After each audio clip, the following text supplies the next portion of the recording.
All right, what is up, everybody? Welcome to the Unnamed Production Company's first live streamed game. We're very excited here. We've live streamed, I think, one time for the RPG A Day 2018. But today we are running some Savage Worlds, and Rory is going to be our GM. Excuse me, this is his homebrew setting. So I am going to kick it over to him, let him tell us what it's all about. But we are expecting that this game will likely be part of a campaign, and I'll let Rory kind of do that whole thing. So take it away. Hello. So yeah, we're going to be starting at least a three-part couple sessions here. Could turn this into a larger campaign going forward.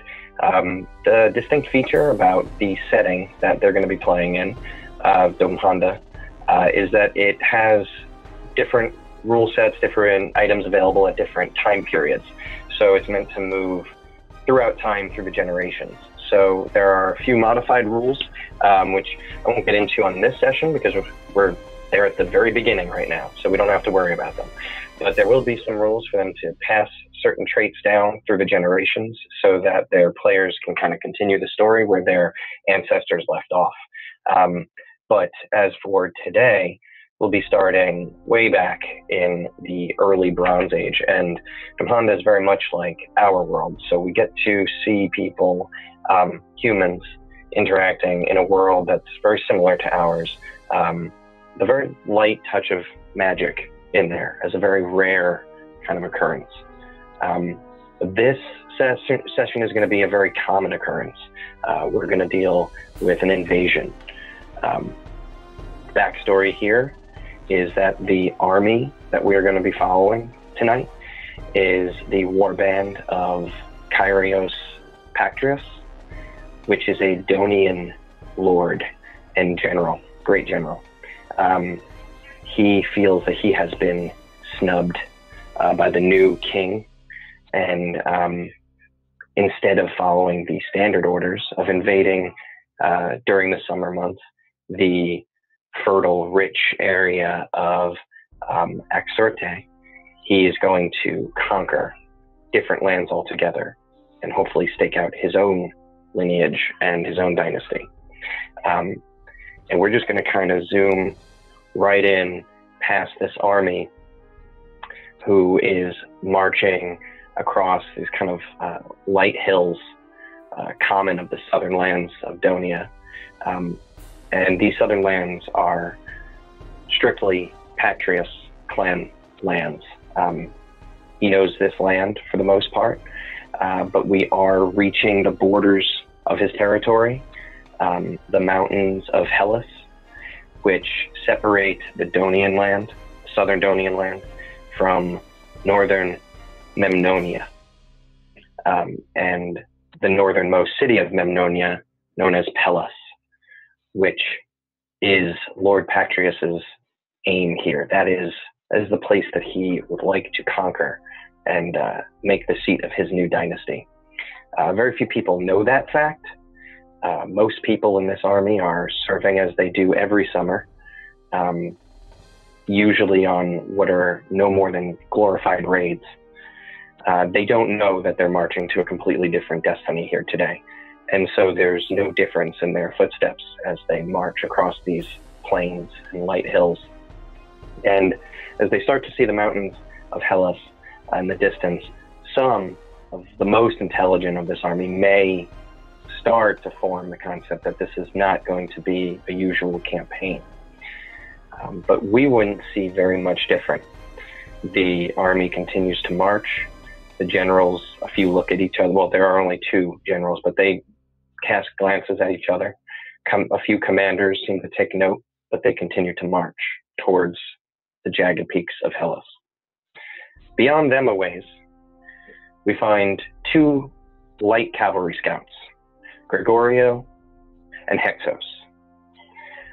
They're wearing long tunics, one a light reddish, one a light green, both faded from years of being worn during the summer campaigns.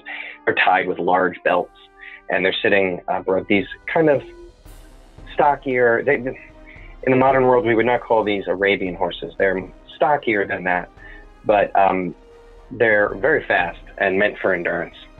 And they're up on top of these horses, and their task here is just to scout ahead of the army, bring back any information to their leaders at the end of their scouting day, back at the camp, which will be made behind them. And I'm going to hand off Gregorio and Hexos to the party. You can decide how to control them, as is common in Savage Worlds. You can do it as a group, or you can decide to have one of you play them out, two of you play them out, however you like. Interesting. Okay. I've never seen a style like this, but okay. What do you guys think? The Gregorio and Hexos, and those are the two soldiers that we've got available right now? Those are them, yep. Okay. 2 scouts. Cool. Yeah, I mean, I don't mind. I'll command one of them. So just for the audience watching, we are playing on Roll20, and this is the first time most of us have used Roll20 for Savage Worlds, and I think this is the first time both Chris and Anthony have ever played Savage Worlds. So bear with us there as we kind of work with the sheet and the rules and stuff. But yeah, so that's fine. So I have a generic soldier listed under my characters. I assume is that? Oh, sorry. Do you not see Gregorio and Hexos? I thought I made them available to the party. No, I have. I just see generic soldier. Yeah, I have Antaeus, which is me, and then generic soldier. Yeah. Red shirt number 2. Okay. Yep. Hey, Chris, I have an idea. How about you describe what the character you want to do? Gregorio. What'd you call Sam? You call it Hexos? I have Gregorio listed under my. Okay. Yeah. Can you give us? Can you give me and Chris Hexos, Rory and Chris? If you're okay, why don't you just say what Hexos is going to do, and then I'll voice him. I think that'd be funny. Okay. I like that. I like that. You just going to do it, and then I'm going to voice him. You know. So, yeah. So, I don't. Wasn't. So, Hexos looks over at Gregorio and looks ahead at what's coming, and I mean, are we already in view of the group that we're? You're out in front of the main army. You're not after anyone particularly. You're just looking, just out scouting to make sure there's just nothing unforeseen. If you run across anybody, you would report that back. If you find any passes or villages or anybody milling around, you would bring that information back, basically. Okay.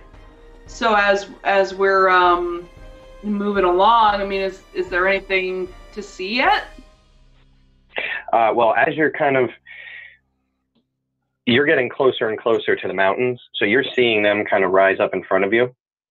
And there are pockets of forest, not heavy forest, just kind of trees kind of nestled between light hills. There's low brush in a lot of places, but especially as you seem to get closer to the mountain, there's a lot more of these kind of scrubs that seem to be just kind of hiding around. But it's early in the day. The sun is still in front of you. Actually, I'm sorry. You're heading west, so the sun is still behind you. And you know it's an early part of the day, and you just know that you're supposed to be looking for anything out of the ordinary. And if you can grab any people, that would usually be intel. So that's usually a good thing. Excellent. So I think. But you're not taking captives, I should say. I should make a point. This is still Pactrosi land. So you wouldn't be trying to kill anybody or take anybody captive, because these people actually already would pay any tribute to the Lord that you serve as it is. So you don't need to hurt anybody here. Okay. So yeah, I think he'd exchange a look with Gregorio and maybe I'm thinking, Anthony, that maybe he'd be a little nervous about the terrain ahead, because seems like a good opportunity for somebody to cause trouble. Hey, Greg. Look at those hills. You think anybody's behind there? I got a bad feeling about this, Greg. Greg, not bad feeling about this one. And I think looking over at Hexos, I imagine maybe Gregorio is like a little bit older, for people of the time, maybe a little more experienced, and kind of sitting there on the horse, and I kind of rein it in just a little bit and look over to Hexos and say, "Yeah, I suppose someone will be coming over those mountains soon enough, but that's what we're looking for. We gotta keep our eyes sharp, report back to the commander. You think you can do that?" How does he feel about that statement, Chris? He can handle it. Oh yeah, we're good. If I see somebody come over there, I got my spear right here. We're ready. Yeah, I'm gonna follow your lead, Greg. You're the big man. And I think I would just nod at that, and then kind of flip the reins a little bit and urge the horse on.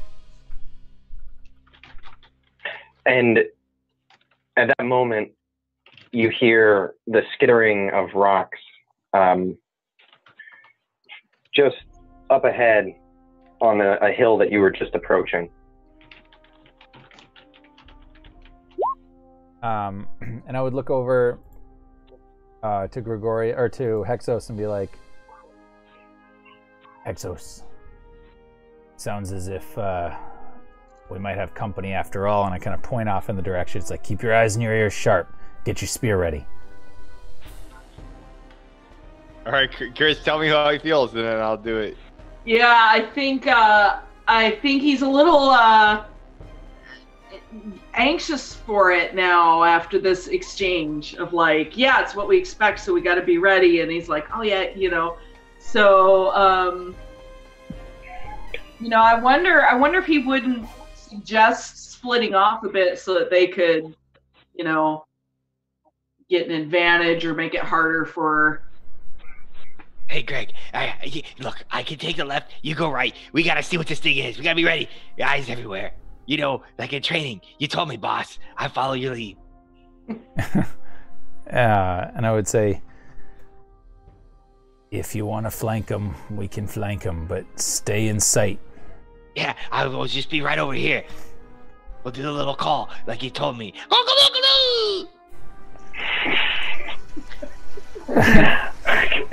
You guys are going around this, like, to either side of this hill that you were basically just approaching? Yeah. Okay, are you moving at a walk, or are you, like, bolting off? Because in Savage Worlds, you roll for runs. I wouldn't run. So if you're walking, okay. Yeah, I think I would only do that if I had to. If my foolish companion here decides, Hexos decides to run off, then I would give chase to make sure that he's not totally exposed. But otherwise, no, I would just slowly approach. Okay, so you guys are on horses. Give me 1 second. I forget what they move at.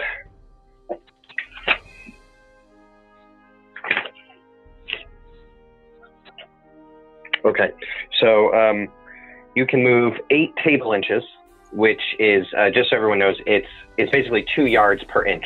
So you're basically moving 16 yards. Savage Worlds goes off yards, so you just got to think of a football field, basically 100 yards from one end of it to the other. Okay, yeah, 120 if you count the end zones. That's fine. I would, I would move up to my full movement if I needed to. But basically, my goal is to kind of get as close to the foot of the mountain as possible, and then wait to see what we can see. Because if I heard noises there, I want to wait and hopefully put myself in an advantageous position if somebody comes out. Okay. And Yeah, Chris got the mechanics for him. I'm the personality, so Chris, whatever. Yeah, I'm just looking at him right now. Yeah, okay. He's I'm sorry, so I was reading that and not really paying attention like I should have been. So we're just talking about movement. Yeah, where does he go? Does he go, does he move at a walking pace to the right of the mountain opposite Gregorio, or does he run that way on his horseback? I don't think he runs, but I don't think he walks. I think he takes up a relaxed jog. Nothing to see. Okay, well, he is on horseback, so anything beyond a normal walk, you would run. You would use the run, but then we would have it if you want to not go crazy fast. Yeah, that's roll a run and then like a really slow trot, so like sure. He doesn't look anxious, but he's moving a little faster than just a walk. Okay, so let's just let's add two. Let's add 2 to your pace, and count that as the action, because that's what run is. So okay, so you're gonna move 8. So as you can see in the chat here, somebody was trying to be stealthy, but they did a terrible job. And in front of you, you would see a boy, Hexos. He's running across your vision. He was up halfway on the mountain, not on the mountain, sorry, halfway on the hill, and he was running to get like around the hill. He's only just reached the edge, and basically you caught sight of him. The way the sun is coming behind you, it just shone right on him. There was like no way to miss the silhouette that was made. So you see him clear as day for a moment as he rounds the side of the hill. It's not a big hill though. Like you're basically like monkey in the middle right now. Like you trotted up, so you basically covered a quarter of the distance from where you started to where the hill was. Right. Because it was only 40 yards away. So, and it's a very small hill.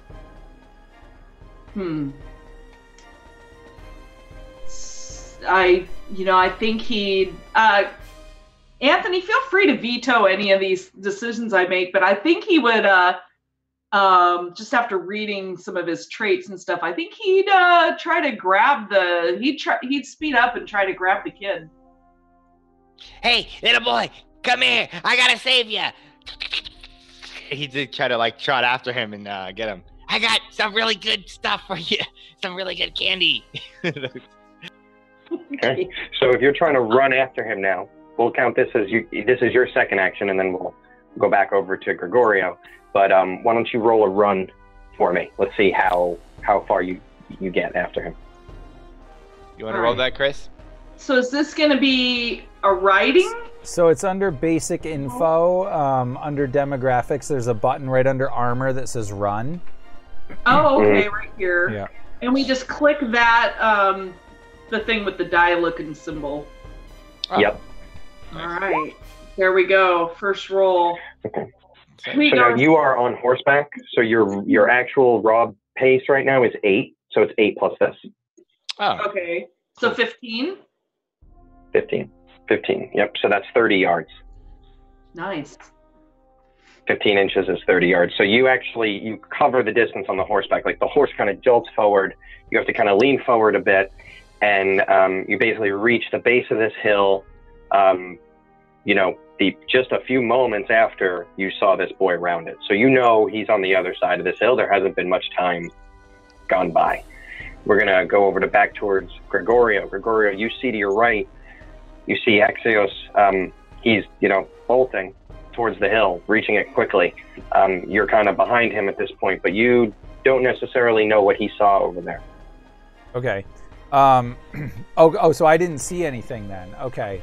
But I don't think so, because you went to the left. It would have been a much different view of that hill. I think for it to be so obvious to him, it would have had to have been partially shadowed for you. Sure. Hexos would have done one thing, just if I could kind of, he would have went, he would have done that. That ridiculous call. All right. And so, you know, that puts me on edge because as scouts, we're not supposed to be making a whole bunch of noise out in this area. And I think that we've probably had this conversation several times. But, you know, Hexos gets excited. So I kind of shake my head a little bit and I ready my spear. And I start making my way kind of in the same direction as him. But, you know, again, kind of scanning the area, really just looking for any signs of danger or ambush. Okay, you're on the left side. Roll notice. Okay. Let's see. Notice. Nice. Okay. Nice roll. So you look quickly, and you see movement, but you stare for a half moment longer, and you see 3 rabbits bound out of one of these shrubs near the hill, but that's all you see. Oh, interesting. Okay. Dinner. And so now I'm like, he's chasing after rabbits. Fool of a man. And so do you continue on that same path? Well, are the rabbits, did you say they were sort of like snared, like maybe somebody was trying to... No. Oh, just, okay, they're wild. Yeah, they were just bounding out of the bushes. Like you saw rustling when you looked, when you were looking for danger, you saw a rustle and you looked a little closer, but then it was just rabbits coming out of the bush, so you were like, oh, okay. So then I think at that point, I would actually stop, and thinking that this is all he saw and that he's chasing after some rabbit. And so, yeah, I'll kind of stop and I'll kind of hold position to hopefully so I can view him or at least hear him. Yeah, but I'm going to be waiting and kind of just looking around, making sure there's no ambush. And this little guy, he must be pretty quick because he's rolling high on these runs every time. So as you stand there, you basically don't take your move action if this was combat. You're just sitting there and you're like, oh, geez, what are we doing out here? You know what I mean? There's rabbits.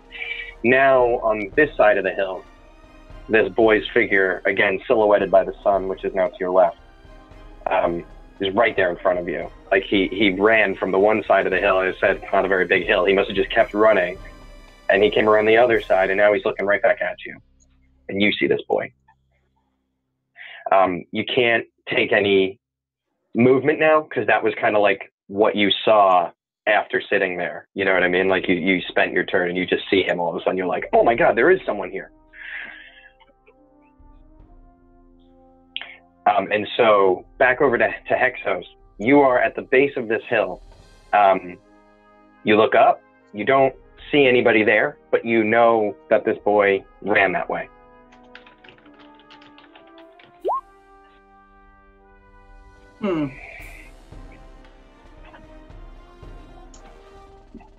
I think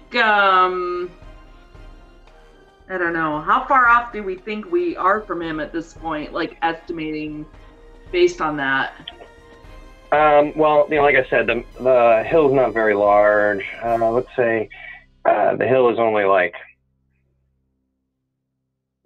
total of 20-something yards. Like if you ran, you could almost run straight across the back of this hill. You know what I mean? It would reduce your speed a little bit if you go up the hill. Like you could run it faster going around the base of it than going up it.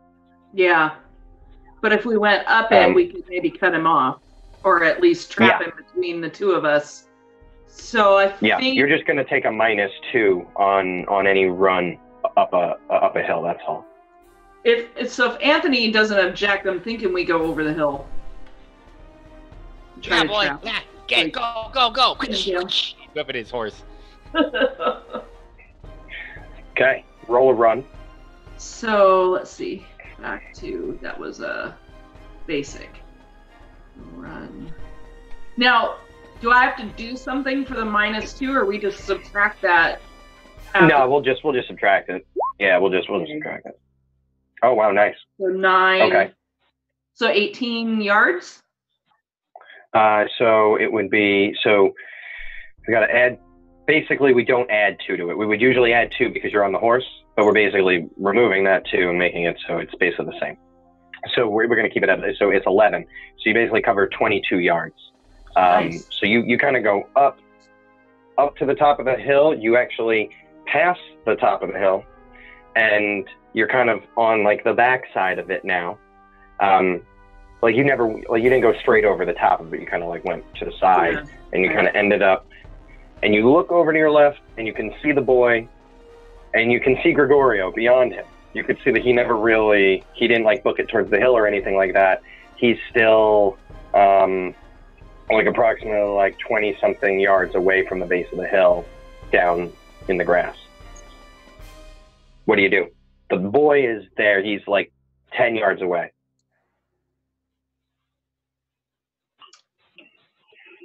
I think we close in on him and like try to scoop him up. Okay, you've used your run. Come here. I got something for you. So you're going to try to you're trying to persuade him, basically? Is that what, because it sounds like you're being pretty nice to him. You know, you're saying, come here. I interpret Chris being nice in the way, like she's not, Sounds right, good. Chris? Yeah. Yeah. I mean, we're supposed Yeah. to. You're just trying to be Yeah. nice. Hey, Okay, tell me so what you roll see. persuasion. Persuasion. Okay, so finding everything. So,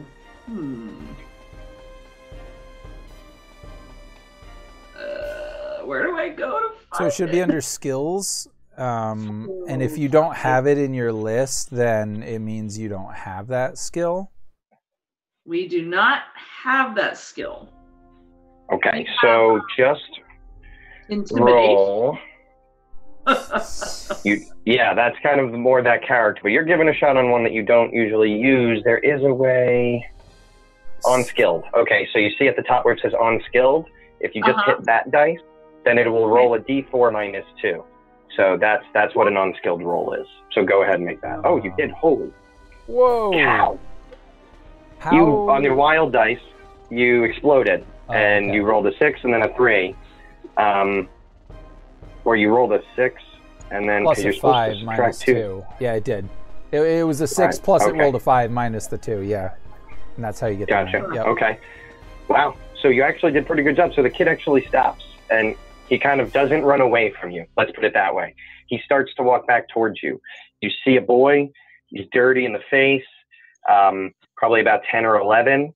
He seems to be holding a thong of leather in one hand, and he has like it's essentially like a sack filled with something, which is basically just like a strip of leather that he has wrapped around something, and he's gripping it in his hand. And the thong of leather you would know as a sling. Nice. Yeah, I guess we can talk to him. Yeah, let's give it 1 second. Let's find out what Gregorio's going to do. Gregorio, you're about 24 yards away from the base of the hill. You see this boy. Why don't you roll a notice if you want to... Actually, it doesn't matter. You can see that the boy has stopped and is walking back towards somebody on the hill. I don't know. You would probably assume that that's Hexos up there. Okay.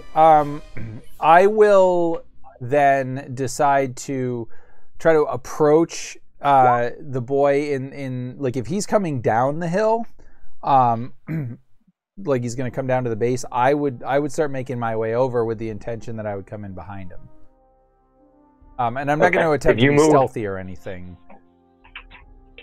Yeah, so you're just going to move at your normal pace, no stealth, just walk. So that's going to be, so it's a pace of 8 on horseback. That's a total of 16 yards. So you're basically now just like 10 yards away from the base of the hill. The boy was growing in your vision. As you've approached it, you can now clearly see Hexos kind of just a bit behind him. Hexos kind of has his hands up like this, like, oh, come here.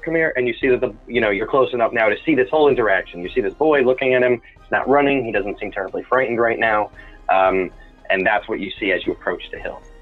And I think as I'm approaching, I would say, one of those two fools is going to get themselves killed. One fool. Oh, he's one of those two fools. It's one guy. Yeah.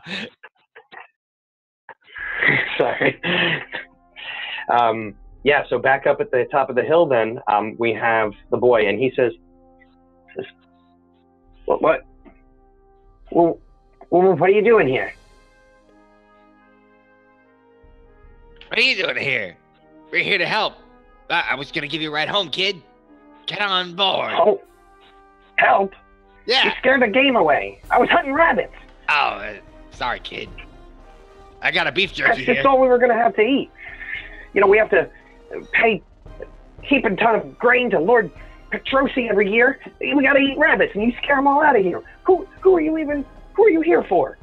He starts getting worked up because you didn't even realize what you were doing. Like, you know, you were going to give him a ride home. He's like, who is this guy? Hey, Greg, what do you think? We got some food for this kid or what? So you're kind of calling down the hill, and Gregorio can hear him, especially when he punctuates it with that.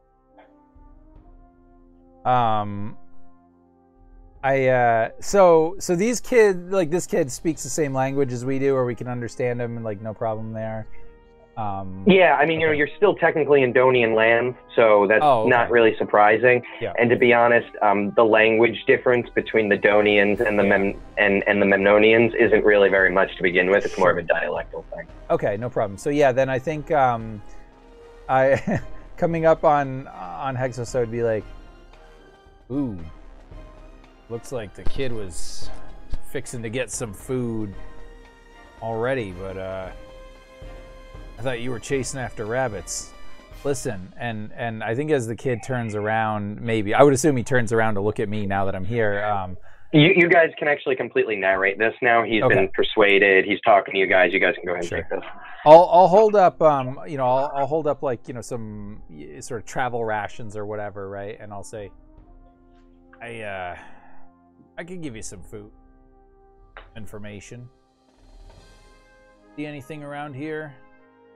Any hostile forces? Anything of note? Any settlements nearby? And he's kind of looking at the food, and he's like, well, I mean, just my village, but nothing new about that. We've lived here, my dad says, forever. Where's your village? And he kind of points like away from the mountain, towards kind of basically towards the way the army had been coming, but a little bit more directly north. So like, you know that the army wouldn't have passed it, but the army would have been near it sometime today, maybe even now. You know what I mean? It's passing that way basically, but it was never going to run right into it. Okay. But that's good to know. And he kind of starts, though, he's going to kind of, now that he's looking at you guys, he's going to be looking at some of your military gear and he's like, you guys are Donian. You just serve Lord Pactrosi then. And he had just said, you know, that he has to give all his food to Lord Pactrosi, so he might be getting a little bit nervous right now that maybe he had said too much. Like, we do. We serve the Lord. Good to know your village is nearby. Y'all are loyal to Lord Pactrosi, right? We don't need to expect any kind of trouble here.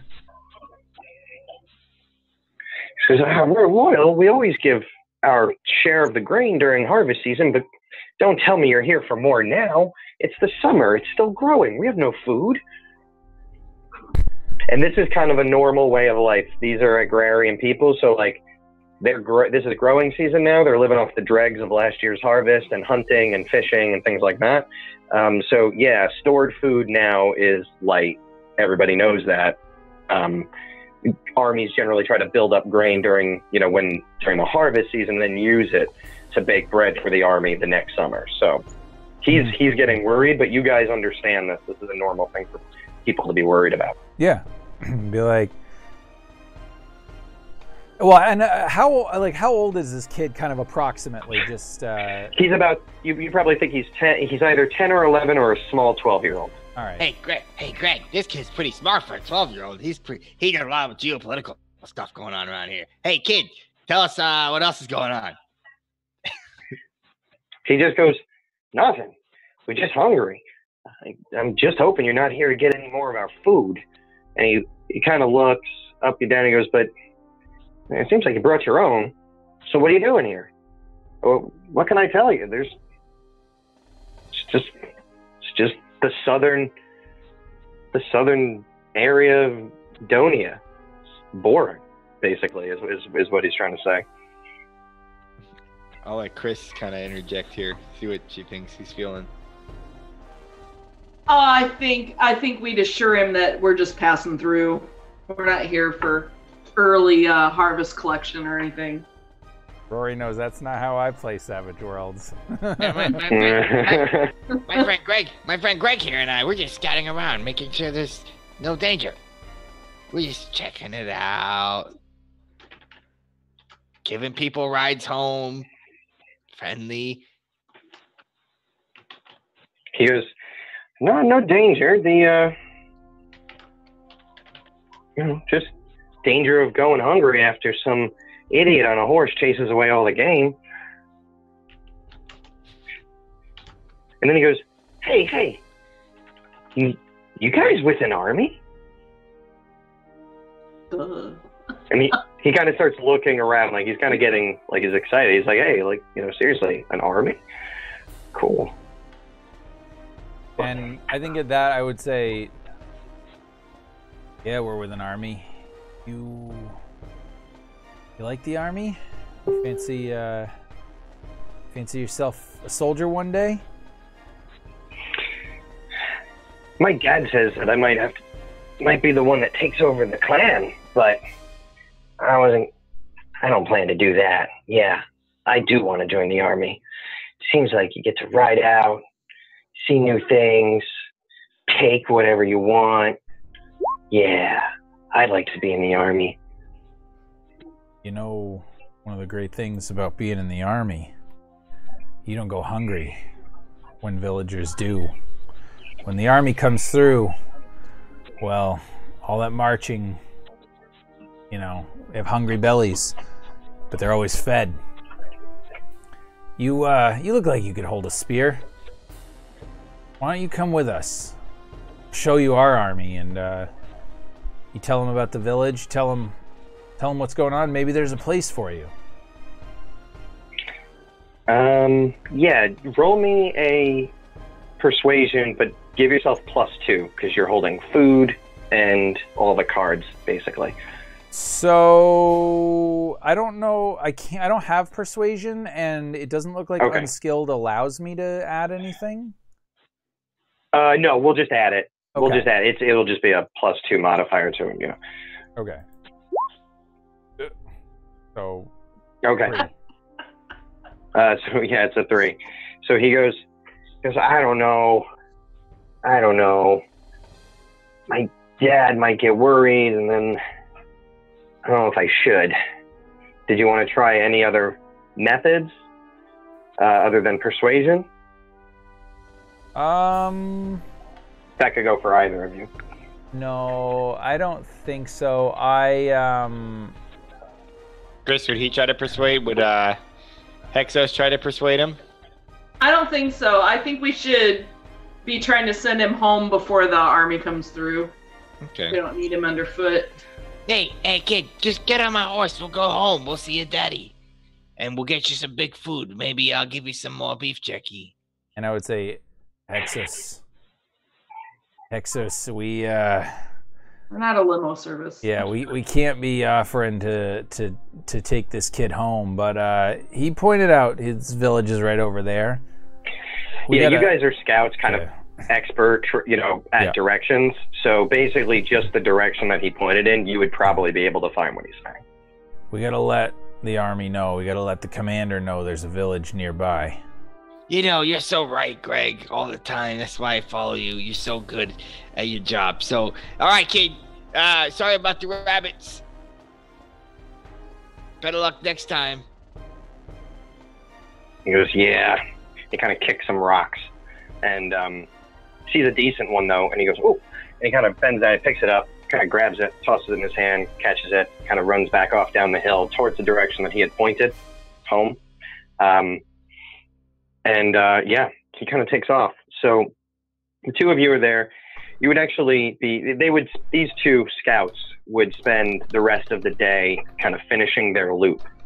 And we're just going to kind of zoom back towards the army.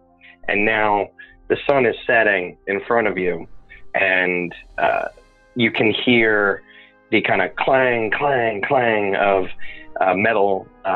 These would be bronze pittons being driven down, some tents being set up, not many, only for the leaders of the army. Everyone else would be sleeping on the go, kind of rough rucksacks kind of laid out on the ground. But it's forming its little tent city sort of thing. It's kind of army camp city. It is actually not too far from where that run-in between the scouts and the boy had taken place much earlier that day. The army had covered some ground. There are those same hills kind of scattered around, and you have one or two fires going on two of them in the direction of the mountains, kind of provide kind of that safety from the animals. And there is just some lights being lit in the camp, and we're going to kind of come over to here, and right before we break, I'm going to kind of give the players here a chance to narratively introduce themselves, because I think these three characters find themselves in the same place, in the general campground of the phalanx, which would be separate and apart from the cavalry, because cavalry has to set their horses up, has different needs, and the phalanx is over here to the southeast of the camp. And most of them have finished setting up their sleeping arrangements, as that doesn't take too long. And these three are sitting around a recently lit fire. And I would like to start with Anthony, if you could introduce your main character here, and then just kind of tail it into everybody else. Just let everyone keep picking it up where he left off, and let's have Europa go second. Yeah, sure. Axios is a young, probably I would say 23-year-old male. He is a commander in the army, serving underneath one of the generals. And, I would imagine that as the camp is set up, he's in his tent. He has the map of the area flayed out over some type of quick-made table or something of the sort. And he's looking over it, and he's just kind of talking to himself, and he's thinking, this makes no sense. I don't understand. Where are we headed? What is the purpose here? The formation's all wrong. Like he's questioning like the purpose of the movement, like just something's off to him. And he's trying to figure out exactly why, like what they're doing. And I don't think he necessarily he doesn't feel maybe that he's connected with the whole, like what the generals know. Like maybe he's missing some details. But he's going to execute whatever they tell him to do. And he gets his, men ready, and he turns, and you could see kind of like in the corner, I guess, Europa would be walking in, and then the scene would fade to her and what she's thinking. And Europa is a fairly athletic, somewhat tall young woman, probably similar in age to Axios, early 20s. She looks very different than anyone else here. Her skin is much darker, and her hair is, of a different type. She has some tattoos and things on her, and her sole purpose at the moment seems to be keeping an eye on the perimeters of the encampment, and maintaining a I guess I can't think of the word I want, a proximity to Axios, but she kind of casts her eyes downward whenever he looks her way, somewhat submissive, and she's just trying to maintain a status quo right now.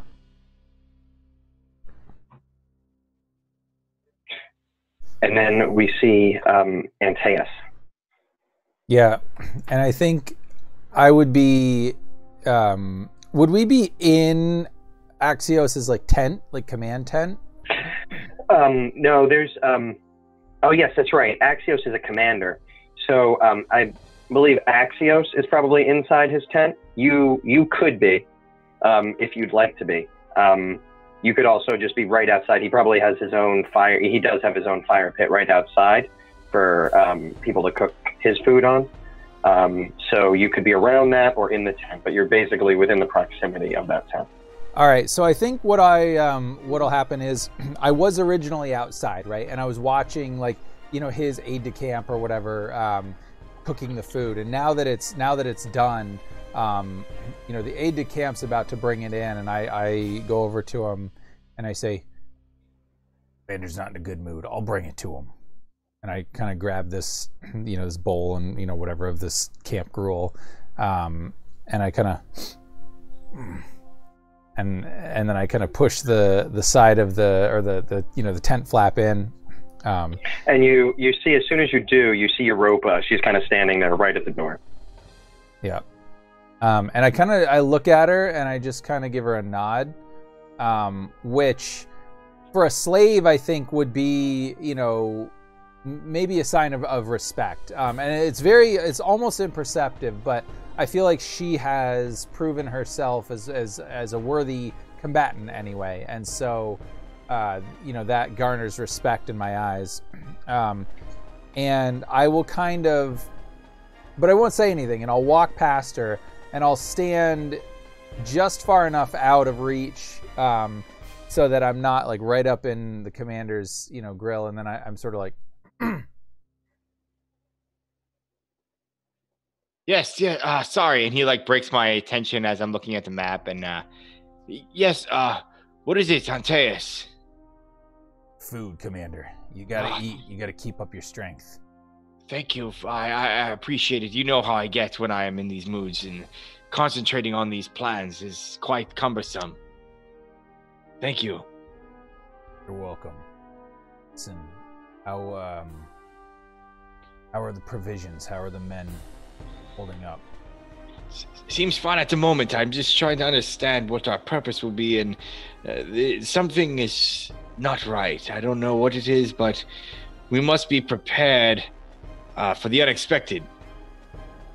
Only then will our men be safe. That is wise counsel. I will say, the scouts arrived just a little while back. Let us know there's a village not too far off. Probably has some grain stores. I'd imagine maybe some young men. Might be worth sending a detail out there, checking it out, taking any food, especially if we got to be ready for the unexpected. And I don't know, maybe there's some good fighters there. I might have a council with the generals later. And are you suggesting pillaging that village for resources? That's what I understand your recommendation is. I mean, I wouldn't presume to recommend, Commander, but I'm asking you. I have faith in you and your beliefs. And I would pause for a minute, and I would say, heading towards the border. Invasion's gonna happen sooner rather than later. I think we need all the fighting men and all the food we can get. If we got to pillage, so be it. But perhaps pillage won't be necessary if we show up with a large enough force and let them know that this will be for the best. Well, that might be the way to go. And you would see like Axios, he would turn when you say that, and he would look at Europa, and it's probably odd that but he's looking at her with he's actually seeking her counsel in a weird way, like he has that relationship with her where he actually listens and values her opinion. Seeing that he wants her opinion, she wanders over to check out the map, and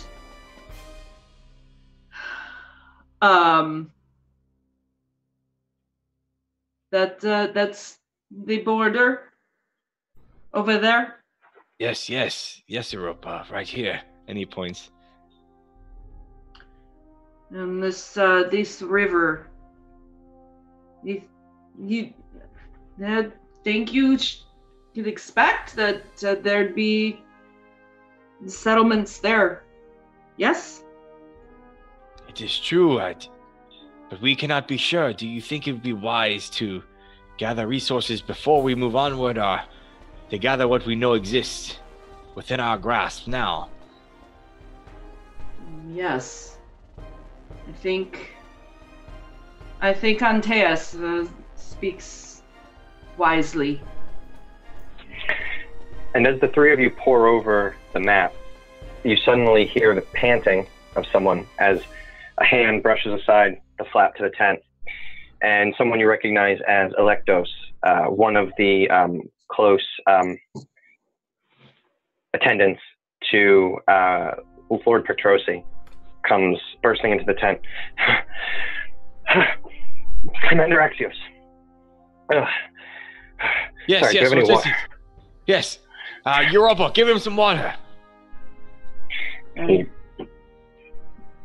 Yeah, Yeah. you kind of hand like the bowl, and he doesn't even wait for you to hand it. It like touches your hand, and he just like grabs it out of you. He's, sorry, there's some difficulty with the horses.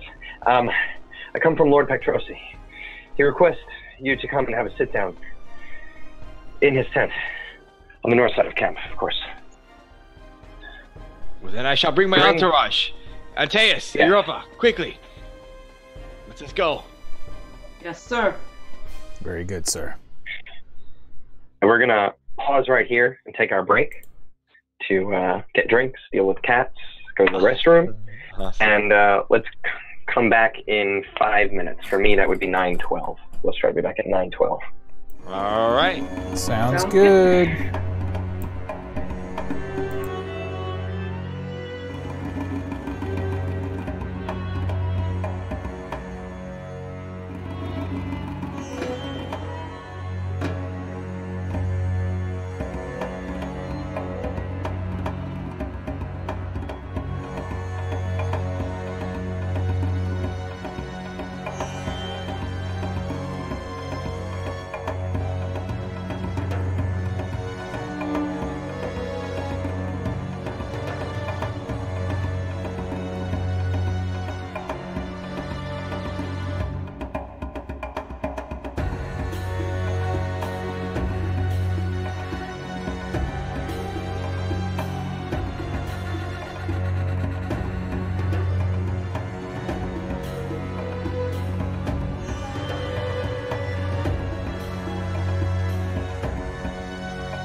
Okay, we are back.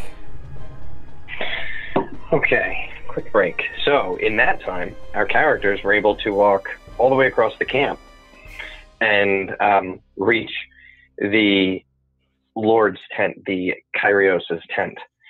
And as you walk up, there are 2 guards on either side of the tent. These are men of the tallest stature in the army. They're wearing pretty nice, but not gaudy equipment, but they keep it well shined. They're holding these kind of like the shields behind Sam's background there, large bronze shields that they hold across themselves like this, with large spears that they hold over 10 feet tall. And they stand, they're expecting you. They nod to the commander. They don't nod to anybody else. So Axios, you give the head gesture. I nod back. And one of them grabs the side of the door and pulls it open, enough for you to duck in. Okay. Come in. And I bring in my other entourage. Well, you go in, and Antaeus goes in, and then the door is shut before Europa, and he looks at you, Europa, and he says, "No helots allowed." What do you do? I give him a scalding look. Say, I believe Axios wants me with him. Says, Axios is a commander, not a general, not the Kyrios. He doesn't change the rules. Helots outside. Fine. And so I walk away. Sorry, I had to do it. Well, yeah, I imagine you don't go too far. Yeah. But there's sort of like an area, like a space. It's sort of like it's weird. Like there's no fence, but it's sort of, in the army, some things are just known. You don't put tents or anything within X amount of distance of the Lord Kyrios Pactrosi tent. You know what I mean? So it's sort of weird. There's like this cleared area around it, like 20 yards in any direction, like a sphere. The tent's in the middle of it, and there's nothing going on in those 20 yards. And, you probably wouldn't go past there because Axios is right inside. And to be quite honest, from right outside, you can hear everything inside. It's not don't think a very large tent. You're looking at something that's probably 20 by 20. Yeah. So I probably go a few feet away from them, but maybe around the side of the tent where I can stand and be close. And if I'm summoned, I can get there quickly. Perfect. You keep an eye out for any trouble. Perfect. Axios and Antaeus, you enter the tent, and what you see is basically this 20-foot by 20-foot interior. There is a wall, if you will. It's like a half wall. It's like a partial wall here on the left, partial wall here on the right, and the center is left open, and that's at about halfway, so that's about 10 feet into the tent. And on the other side of that slight partition, there's a long table that's been set up. It's not a large wooden table. You think this has only been dragged by, a few smaller chariots. So it's like a thin table that's more for the act of having chairs around it to sit than it is to actually having a table. And right in the middle of it is the Kyrios, Leon Pactrosi. Hold on, let me pull him up for you guys. This is what he looks like. If it loads, there we go. You guys should see this, I believe. I think if you show to players. Yeah. Oh. That's what I did. Is it not coming through? I No. don't see anything yet. Let me see if it's in my journal. Nope.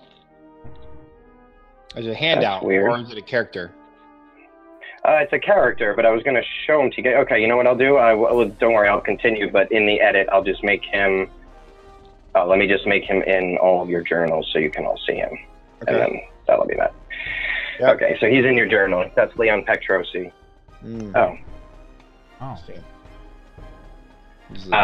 And he's not wearing much of his gear per se, but he does have that kind of cloak on him without the bronze, with the leather, and obviously no helmet. And he's sitting there, and as you walk in, there's a large man. You know him as Bronte. He is one of the generals. He commands mostly a large force of archers. However, he does have foot soldiers and light scouts under his command as well. Then, as you move a little bit forward, and you can kind of see a little bit wider scope of the table, and you can take in to the left and to the right of Lord Pactrosi, you see the generals Alarius, who is your own general. He's the general of the phalanx. And you see General Craxus, who is the general of the cavalry. And so you know now that this is an extremely high-level meeting that you're walking into.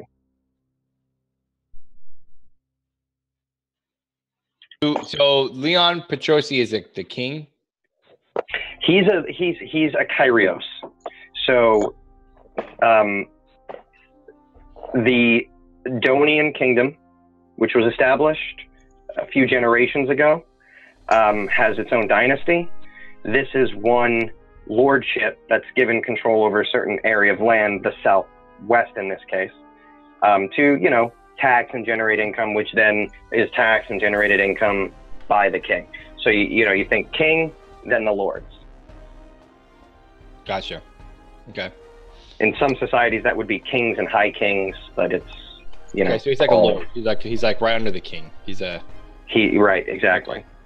And I would be bowing, I guess, Yes. Yeah, and you've never obviously met him before, actually, I would say. You've met with the general many times, but this is an unusual thing. And he stands up and he says, yes, kneel. And he looks to make sure that Antaeus is doing the same. And he sees that he is. He nods, good. Stand up. Yes, my lord. And the stand. I've summoned you here because as I am informing the generals and Hilarious advised that I bring someone with your weight with the men in on our plans. I'm sure you've noticed the mountains ahead of us. I have, my lord. And the position of the sun as we march. Of course. We do not head to Axuerte. You must know this. I did not want to say and speak out of turn, but I knew something was strange. Yes. This summer, we do not go raiding in the name of the king. That's an unusual sign of disrespect. I have great plans. And this army is the birth of those plans. I do not want to say anything till now, for there's no reason to complicate the beginnings of a campaign, which can be largely confusing, as you may well know. But it doesn't matter. Before long, I will have to tell everybody. I plan to make the announcement this evening. To my generals this evening, and to the men tomorrow. But we head to Memnonia, and we are not raiding. We are taking. We will be setting up a kingdom in the city of Palos, and I will need lords to govern my land. Those who acquit themselves well on this campaign could have quite a future in front of them, more than they had ever dreamed. These generals could find themselves... Well, you could be petty kings, couldn't you? And he looks to the generals. If your eyes follow his, you will see Brute is not digging it. He's still scouring the whole time, standing in that partitional area. Hilarious Your phalanx commander doesn't really change his face at all, doesn't respond to that. Craxus, the general of the cavalry, smiles widely and just says, Of course, lad, but Lord Pactrosi will make us kings in our own right. Lord Pactrosi, he has always served us well. So there's some this is straight up mutiny talk, or oh yeah, against the king. Oh man, absolutely, 100%. A smart person might realize that that's why you wouldn't go around telling everybody before you left, because if you don't want this to get back to the king, you would tell people as far away from there as possible. And is the king? I'm just curious. Is our king nice? Is he good, or is he some? He's new. So I don't think you would be too privy to. Well, you know what? Roll me a general knowledge. Okay, let's see here. General knowledge. Let me go to my guy. You don't have any special knowledge in politics or I just have anything knowledge, like that, right? Knowledge battle is what I have a lot of. Okay, so you would just roll a general knowledge then. Okay, which is. Let's see. How do I roll general knowledge? If I go to my. So you didn't take skills in general knowledge? It just says knowledge and it has battle in parentheses. Roll that. Okay.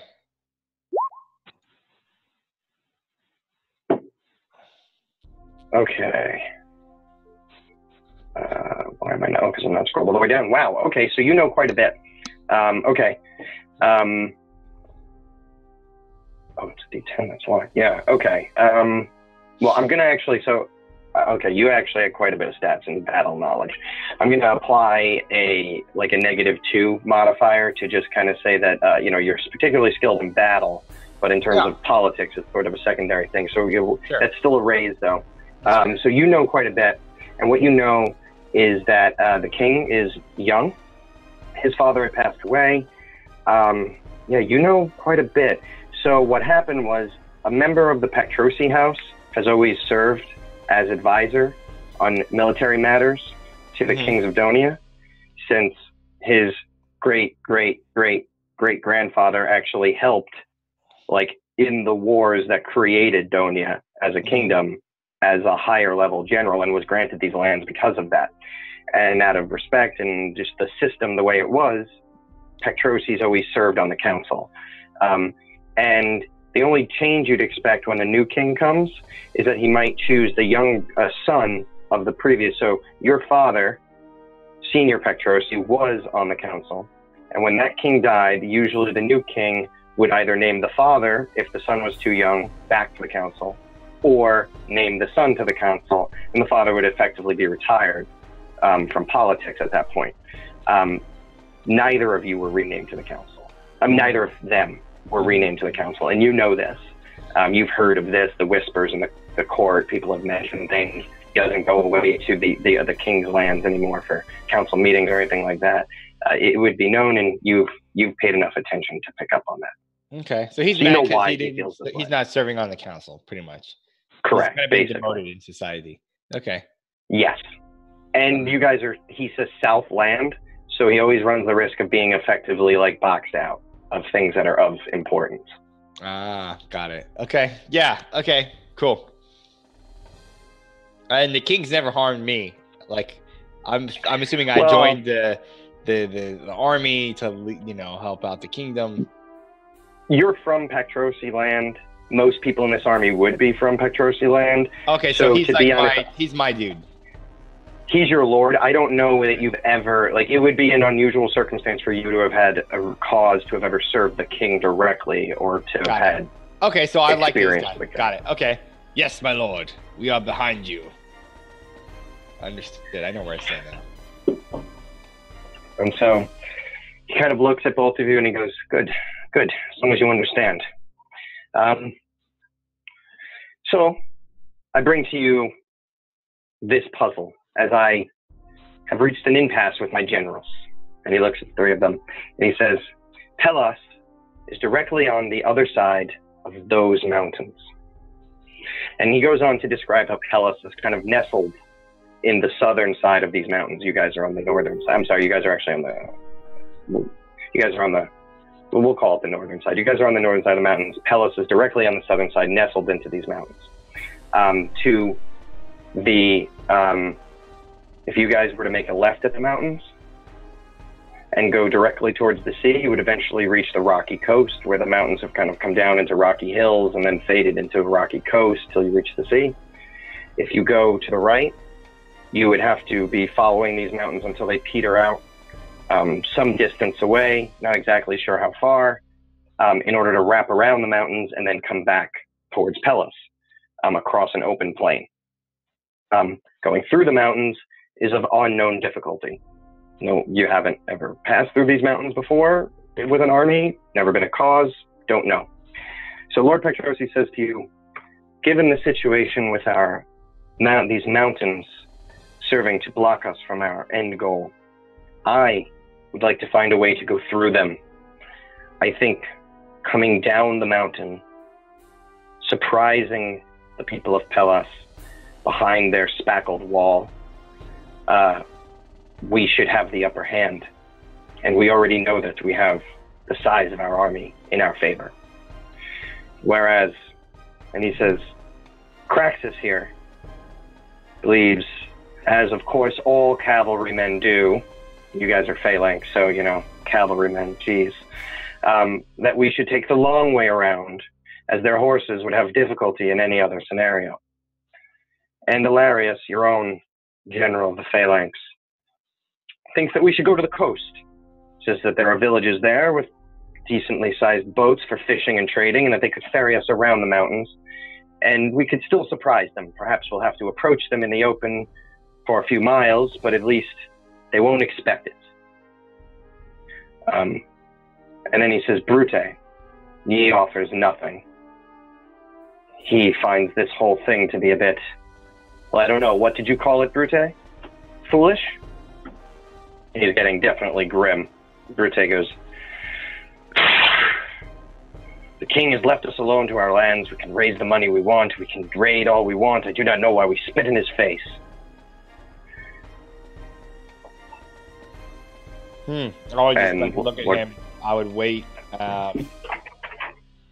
And I guess I would say something here. And I would say, our Lord Pactrosi is offering us this chance to be kings ourselves, and you dishonor his name? How dare you? We are here only because of him and his patronage. Show some respect. You want to use intimidation or persuasion or anything like that? Let's see here. Let me see what let me go to my skills. I'll do persuasion because I'm not going to be a jerk right up front, you know. Here we go.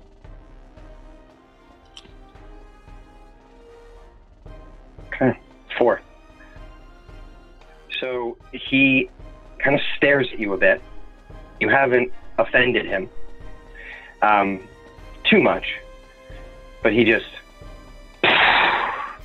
pushes back the curtain, and he actually goes to leave. And Pactrosi calls after him, and he says, Brute, don't. You should weigh in, or you will feel as though you've been forced, and we wouldn't want that, would we? And he's going to roll something for that. I didn't need to roll that. I need to roll this. Okay. Brute kind of shakes a bit, it seems, and he flexes his shoulders, tries to calm himself down, and turns around and comes back to the table, but still stands off from it a little bit. But Lord Pactrosi returns his eyes back to the both of you and says, give you permission, both of you, to speak. What would your minds be of this? And he's referring back to, again, go to the sea, find a way through the mountains, or circle the mountains across the plains and the hills.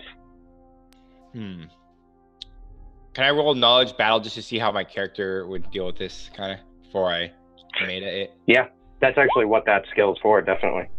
Okay. Okay, a raise. All right. He says, my lord, if I may, it seems that the issue is the horses through the mountains will slow them down, but the phalanx may have the opportunity to traverse the mountains and gain the surprise. Perhaps we use the cavalry to flank around the west.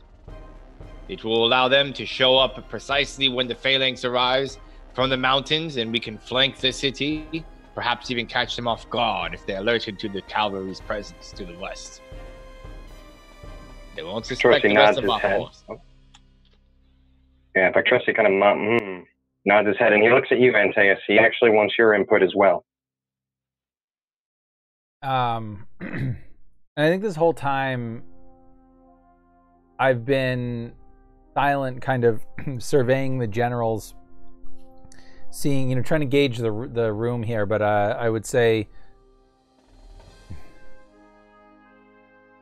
and Craxus is the cavalry commander, right? He was the one who seems somewhat supportive of this plan. He's a cavalry supporter, so what Axios is suggesting, right? Yeah. He wants the whole army to go around to the west. Yeah. But this probably is a compromise that would fit him, as long as his cavalry isn't forced through the mountains. Yep. So I would look up, and I would say, I stand by my commander. However, it is not without concern. Going over the mountains will be slow, will be arduous, and will deplete many of our stores. If we do not time it correctly, or if something befalls the cavalry when we make it to the other side, if we make it to the other side, we may not be in any shape to fight. If the timing is not perfect, we could run into a force waiting for us and be in no condition to take them on. I would say, if it were my decision, I would side with General Craxus. I say we go around the mountain. It will take longer, but we will still be on Donian soil, at least for a little while. Perhaps we can gather the food and the extra men that we might need, because we will not be coming back to these lands.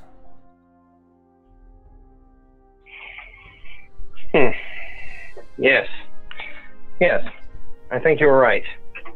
It was of my mind as well that we may have to split our forces. As much as I would like to drive through the mountains directly and take Pellis by force immediately, I think this is the safer, more cautious option. And yes, we should garner more resources before splitting our forces. We must make sure that the horses have enough to make it the whole trip, and to plan for any difficulties that may befall us in the mountains.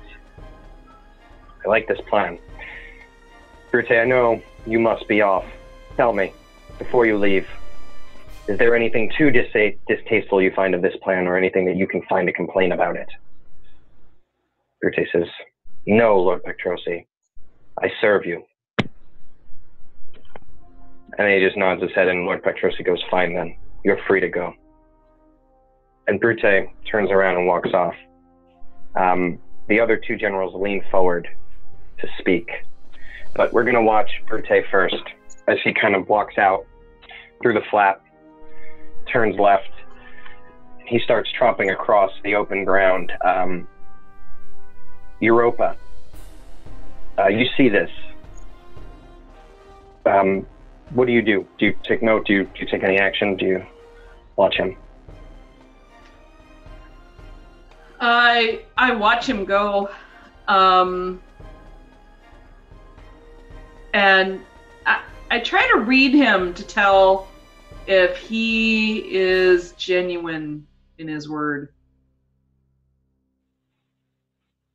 Yeah, so you were able to hear most of that, muffled as it may have been. Those last words were very clear. They were speaking forcefully, and you know that he had said he lives to serve. And so if you're watching him, you're kind of taking note of him, watching for that. Why don't you roll a notice check. Okay.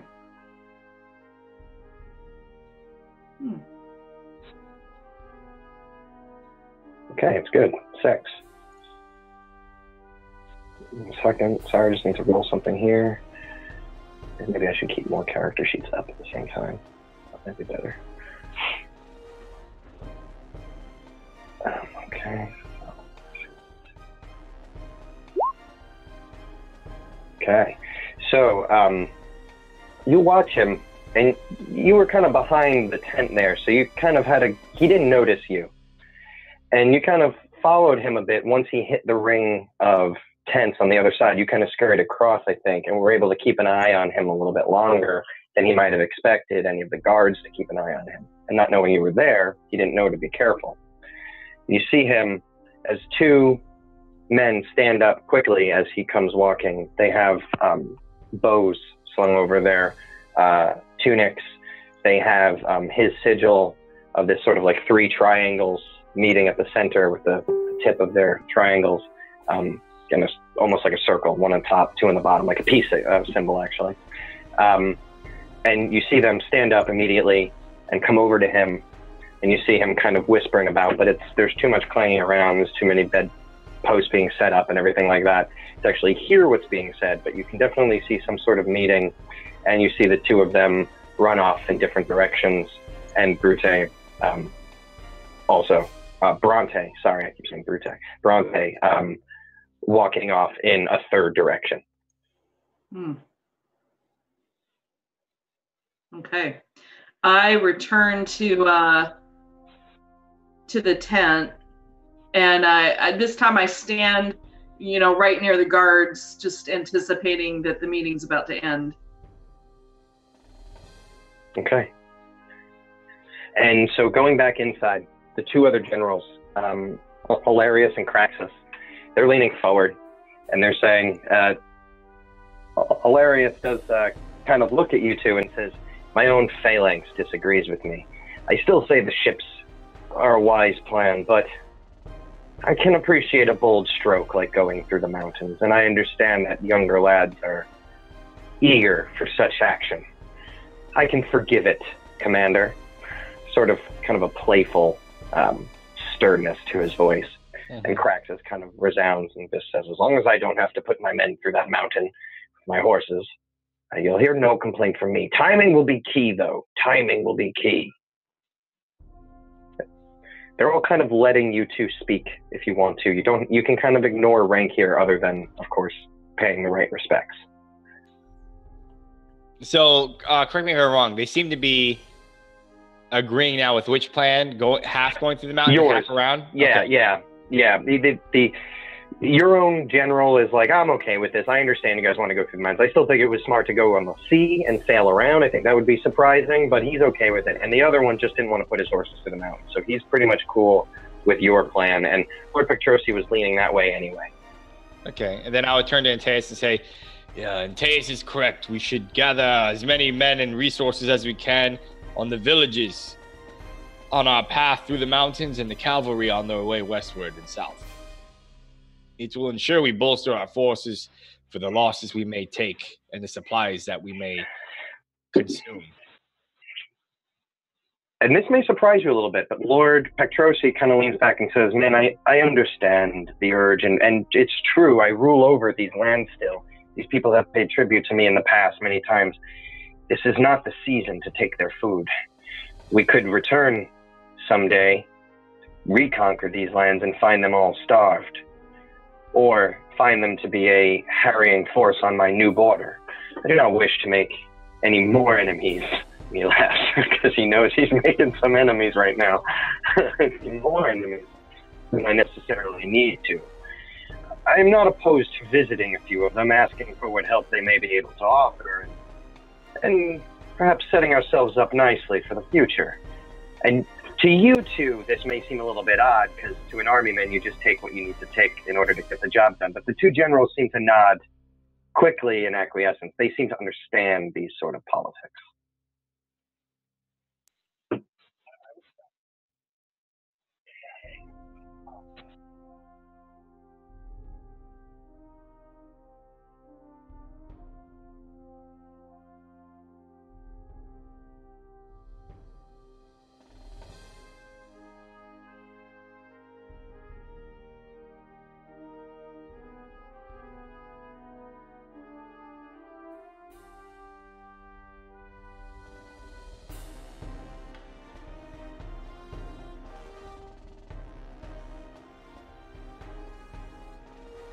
And everything's kind of starting to get a little bit casual. You guys probably think they're going to send you out of here soon.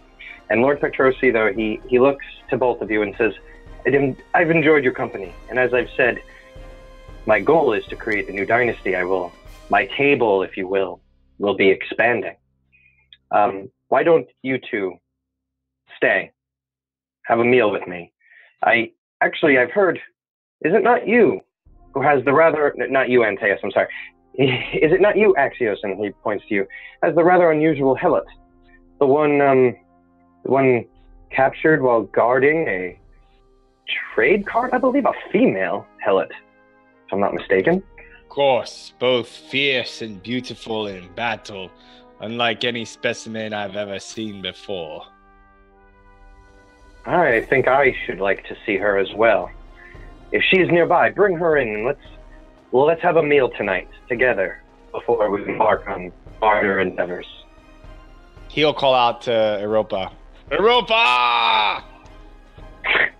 Okay. The generals kind of grimace. This is a little bit classless. They're like, oh no, what is that? Let's go out and get her. Jeez, man. So Europa, what do you do here? You hear this. You're out by the front door now, like you said, by the guards.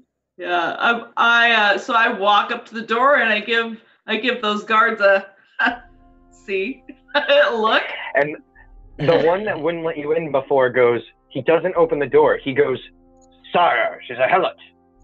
And Lord Pactrosi answers back, she's allowed in. It's fine. It's fine. Let her in. Ooh. He looks at your eyes and he sees you staring at him. And he's like, enter, helot. And he roughly pulls the curtain aside and lets you in. I shall, guard. I walk in. And I imagine I go to stand just a little bit behind Axios. Like at his shoulder and a little behind him. And Kyrios, or Lord Pactrosi, kind of looks you up and down and goes, beautiful and fierce indeed, Axios. Beautiful and fierce. He's kind of looking at your face as it seems to be still burning with the residual embers of staring the guard down. Says, this shall do just fine, I believe. This is the type of army that can take a new land. And he gestures to the table and kind of tells everyone to sit down.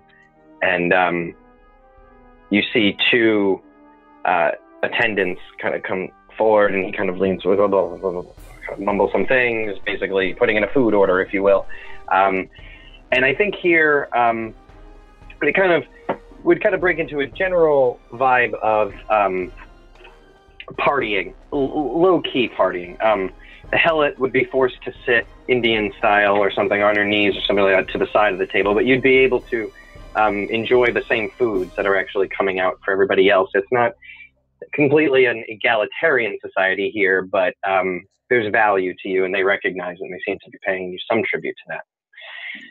And the night would go by just a few hours as you eat and speak with the Lord and everything like that, and you're kind of hobnobbing here with celebrities, if you will.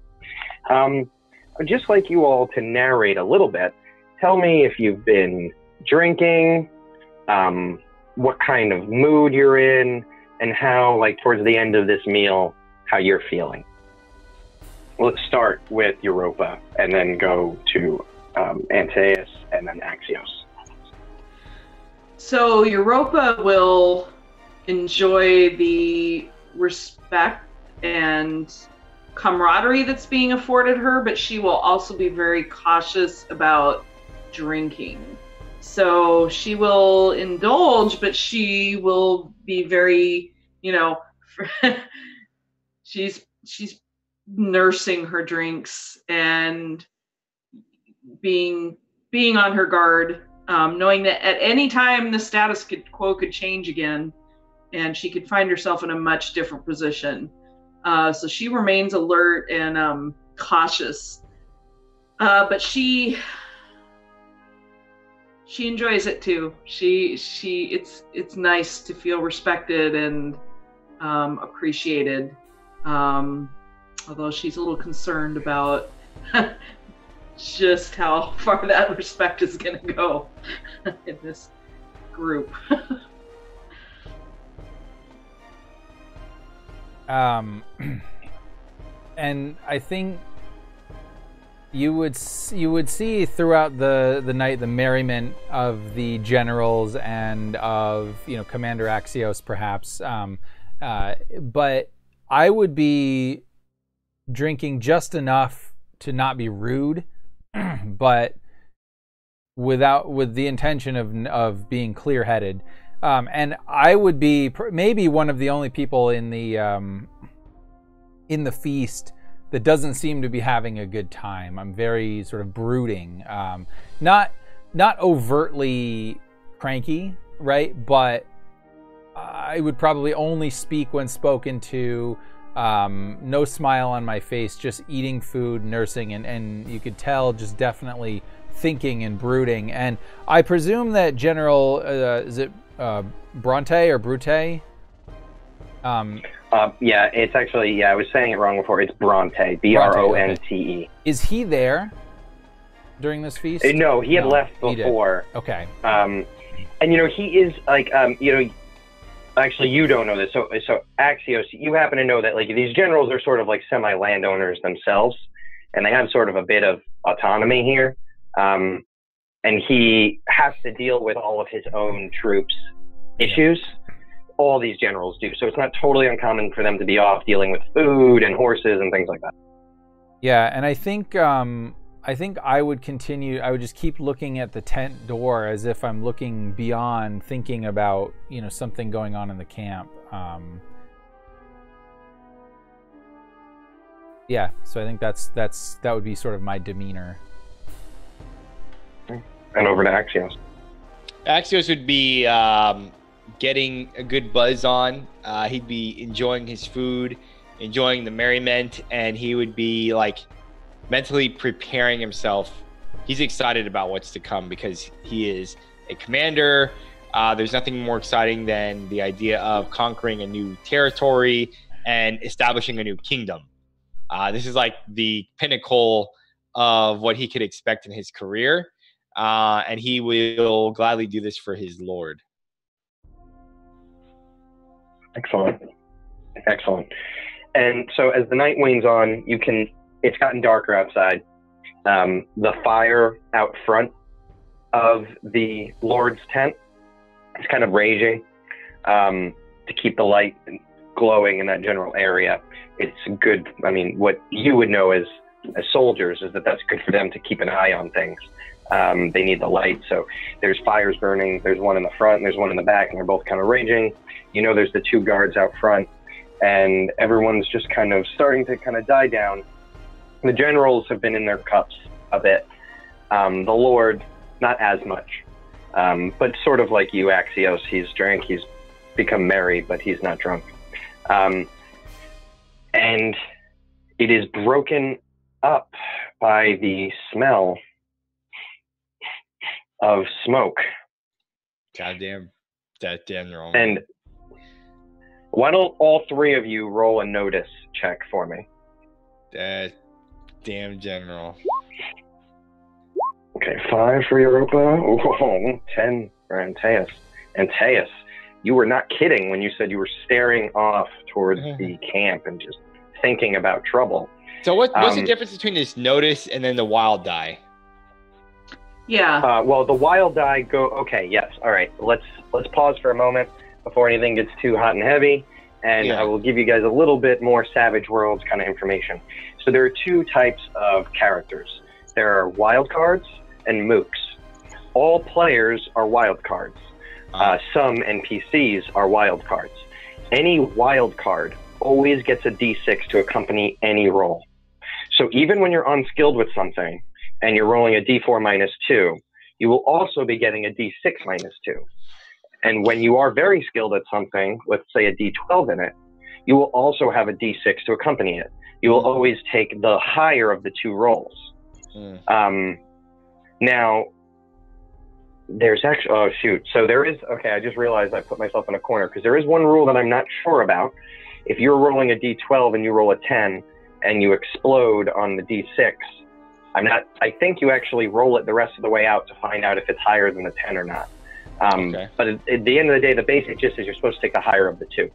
And everything in Savage Worlds explodes. That's what you're seeing there. Whenever it's green, it's exploding. There were some explosions in there in some way. So if you max out your dice, you get to roll another d6 and add to it. I mean, I'm sorry, you get to roll that dice again. Now, when you hit something, when you achieve whatever it is that you're trying to achieve against a TN, target number, which is usually 4, but it can be different. If like you're attacking someone, it's whatever their parry is, if it's a melee attack. So it could be a different target number, but 4 is the standard target number for most things like noticing and things like that. If you double whatever the target notice is, if you go 4 higher than whatever the target number is, that's considered a raise. And you do whatever it is you're trying to do, but better. In combat, that means you get an extra d6 on damage. If you're looking for something, it just means you do even better than just a regular succeeding. You notice even more. It's just basically like doing really well. Nice. And that's basically how the die work out. You're either achieving it, doing really well, or failing at it. Okay. I like it. And with that in mind, Antaeus did really, really well. He raised on his notice. And so he notices 2 things at the same time almost. He notices some smoke coming from the back left corner of the tent. And as he notices that, he also notices this faint glow sort of appear at the top right of the tent. So this is all canopy, right? So he sees a glow, and then he sees an arrow puncture the top of the tent, and the fire starts around the arrow. It was a fire arrow that hit the tent. He saw the glow of it as it approaches. The arrow passed through the tent, and the tent catch fire as a result of it. All this happens in mere seconds. Yep. What do you do, Antaeus? I would immediately jump to my feet, knocking the camp chair back. And I would imagine that I was sitting, right next to Axios, and I would grab him, and I would just yell, "Fire!" And then I would yell, "General Bronte has betrayed you, Lord Pactrosi. You must go." Now, I just want to warn you, Axios. You are a little bit buzzed. You drank some. You're going to apply a -1 to any physical, like athletic acts. You're a little bit clumsier than usual.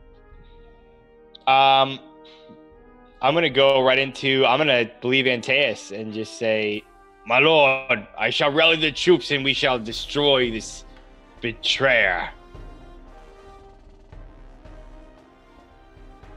Give the word. The Lord jumps up and says, "Damn it. He's a traitor. We'll have no time."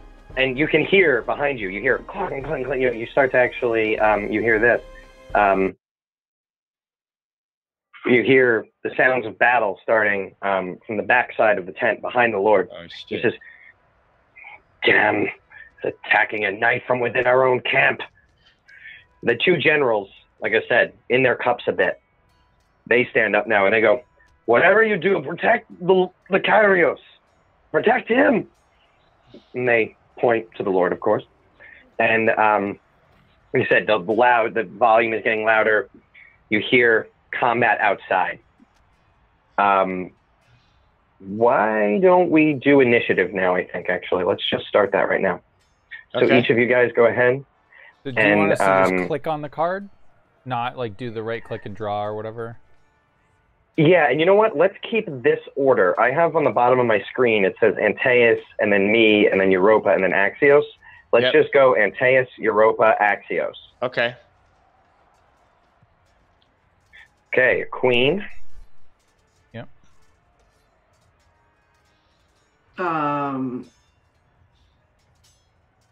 There it goes. 2. A 2. A Jack. And for the general party, I'm 4. Outside. Okay. Okay.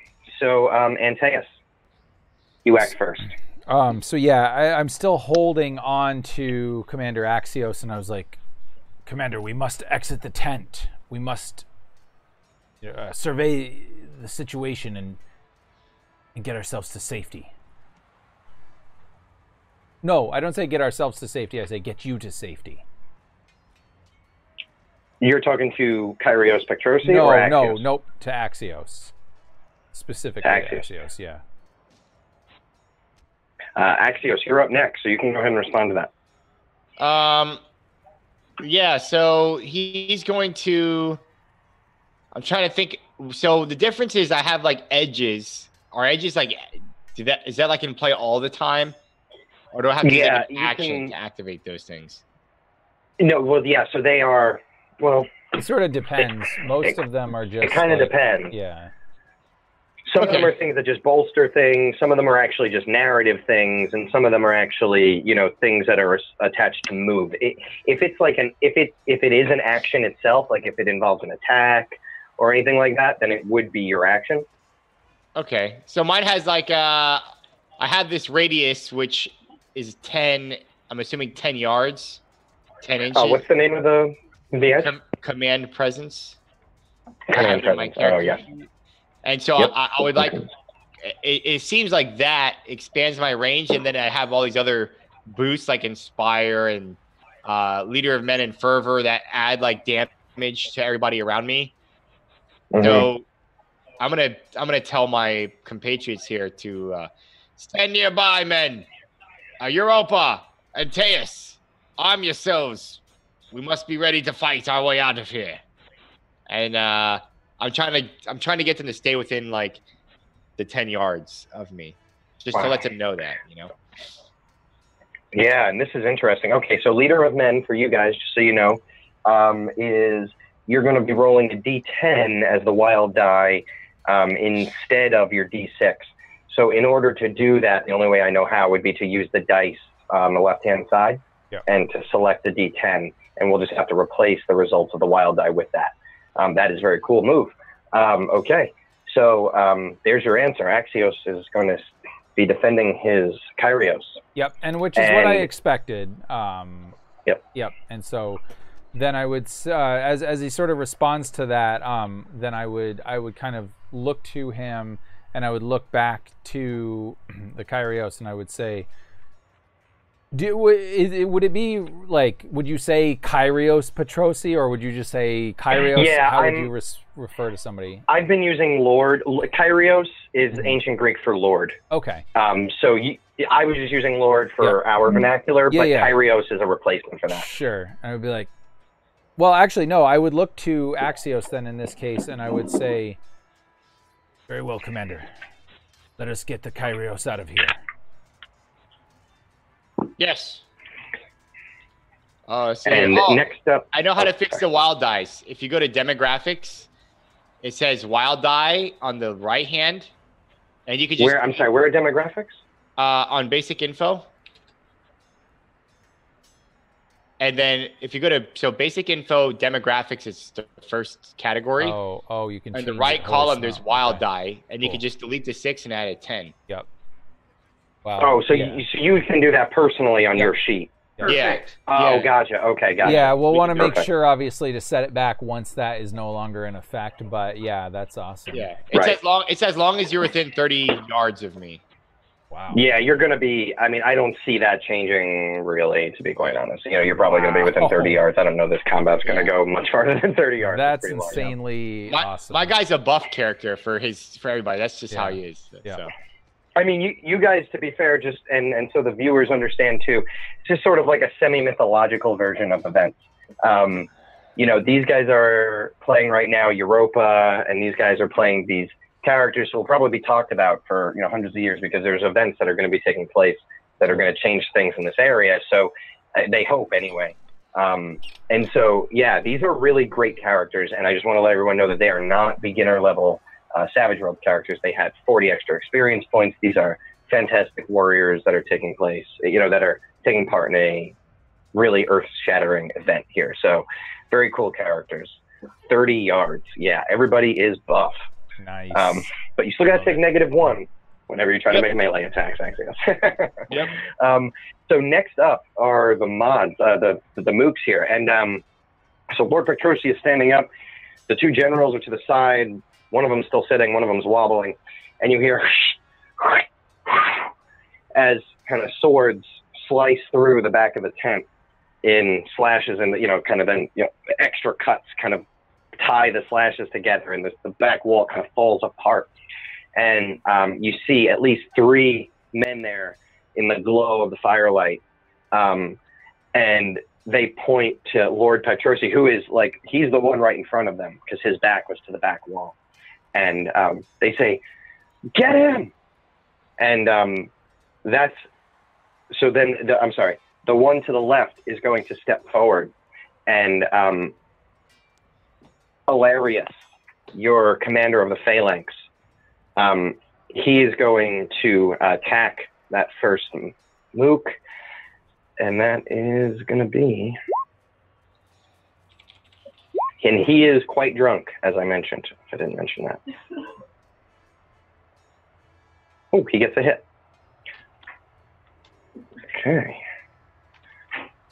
So the only thing I think maybe about this sheet is that you have to flip too much between attack and damage. It takes a little bit too long. Yeah, that is unfortunate. Wow. Okay. Ooh.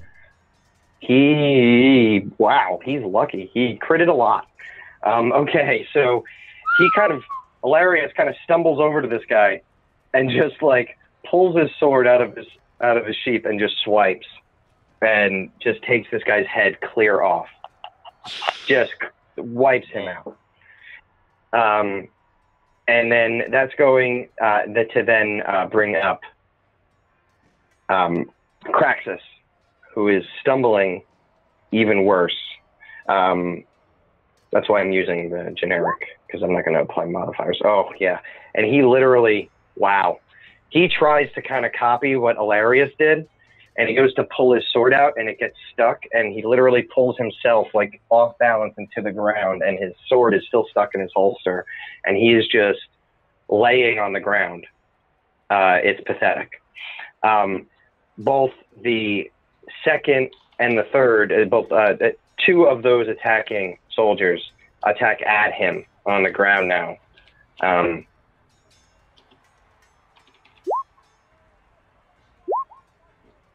Okay, so they're getting +2 because he's prone, so the 0 becomes a 2, and the 2 becomes a 4, which is a hit. Just the 1. So he's rolling around on the ground, and the 1 swipes down with the sword and misses, hits the ground, but the other one swings down with the sword and hits him. Oh, wow. So he drives this sword down into General Craxus and just right through his gut. Oh. And you hear the scream of a man getting gutted. And the other man on the left is just fighting to keep off Hilarious and goes down almost at the same time. There are 2 men across the table. Lord Pactrosi is between you. He doesn't even have his sword on him. He starts to back up. He pushes his chair down in front of him and steps behind Hilarious, finding some cover in his general. And that is going to bring up Europa. All right. So, question: with this situation with the what we've been talking about with her being a helot, would she follow? Would it be typical for her to follow Axios's lead, or would she just always protect him? Or is that up to me entirely? I mean, I want to. I think that is completely up to you. I think it's sort of one of those honor situations. Technically speaking, your honor is tied to Axios. If anything happens to Axios, that looks terrible on you. Yeah. However, you also know that Axios pays his service to Lord Pactrosi, and that he would give his life in service of Lord Pactrosi, but your honor is not tied to Lord Pactrosi. Right. So it's up to you whether you would want to do what Axios would want you to do, or what's in the best interest of your honor. Right. Oh, man. Okay. And at this point, Axios is closer to the door, right? And so I must be in between. Axios, are you close to the door? Did you back up from the table?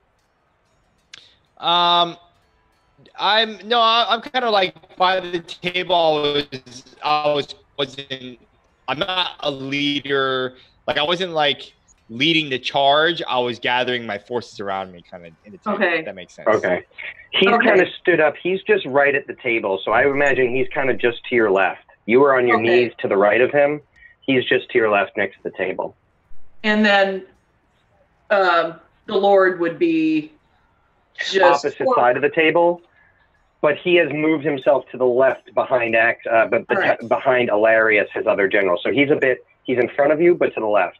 Okay. Axios is directly to your left, and Antaeus is a little bit further to your left. All right. So in that case, I will keep myself.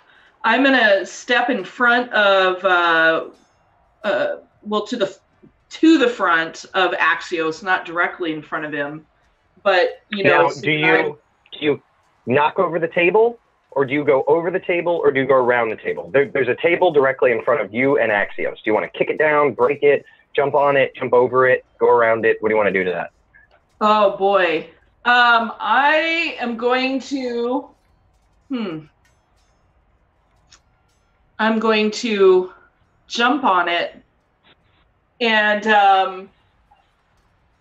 I've got my shield and my my flail ready, and I'm going to attack this guy that took out that general. Okay, cool. Go right ahead. Give me a weapon attack. So that would be fighting. So you're going to roll the dice for fighting. Okay. And then if you hit, you're going to go to equipment and go to flail and hit the dice next to the flail. That will be the attack and then the damage. Gotcha. Okay. So fighting.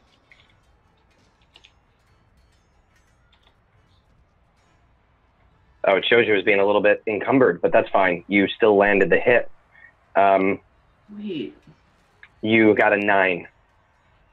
So the parry on these soldiers is, let me just double check that, but I know it's less than a 9. What is their parry? Their parry is 5. So you actually got a raise on that. So you're going to roll your damage plus an extra d6. So do I type something in there? Oh, no. So if you go over to the equipment and scroll down to the flail, you'll notice it says weapon type, damage, raise. If you click raise, put a little check in there before you roll, it'll apply the extra d6. Great. Excellent. So you got a 7. Okay. So that is, so just so you understand the way this whole thing works, that 7 goes up against his toughness. Okay. If it matches the toughness, he's shaken. If you get a raise on the toughness, so if it's 4 higher than the toughness, then he's wounded. Normal mook characters can only take 1 wound. If you wound them once, they're dead. It's just a death stroke. They're basically mobs, you know what I mean? Whereas wild cards like you guys, you have spots down below where it says health. You have 0 of 3 wounds because you guys can take multiple wounds. Got it. But a sustained wound not healed incurs rolls on the chart. Or if you get brought to unconscious, then you're automatically going to take one of your permanent wounds, and you'll have to roll there. So, but these are mooks. So you shook it. So that means you hit it. Now, the shaking condition is going to affect you guys too, so I'll explain this too. I know we got 2 new Savage World users, so any viewers too, if you're looking to get into Savage Worlds, this is the way the fights work. Europa just shook this soldier, which means it's a mook. He can only take 1 wound. He did not take that wound. It's alive, but he can only attack next turn if he's able to get rid of the shaking condition, which he will do by attempting a spirit roll. If his spirit roll is successful, he'll be able to attack that turn. If his spirit roll is not successful, then he'll remain shaken and not be able to attack on that turn. Now, if somebody else attacks him, all they have to do is get a 4 to wound him because he's already shaken. You can't be multiply shaken. So if you shaken them, the next person who attacked can't shaken them again. If they got to that point, then he would be wounded. And because he's a mook, he would be dead. Okay. So now, you can describe this. You hit him with the flail. He's not dead. So how does that look? So I land a solid blow. I come around and I smack down on his, on his breastplate, and but it doesn't break through, and and he's just kind of stunned. Didn't expect the girl to do so much damage, I guess. Yeah, this guy's all like, he just drove this sword. And the way I imagine it, you hit him. I'm not going to say he's disarmed per se, because he can still grab his sword again. But you hit him like on the shoulder as he did that. So his hand comes off of the hilt of the sword. And like, he sort of then reels himself back up and he's looking at you and he sees who just hit him and he sees his sword in front of him. And I'm going to let him end his turn. He reaches forward with the other hand and gets his hand on the hilt. Okay, so everybody needs to draw more cards. Antaeus first. A 5.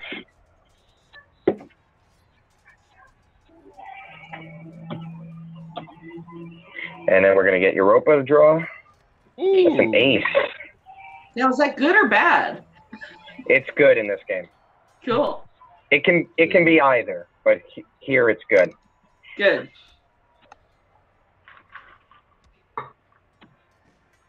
Okay.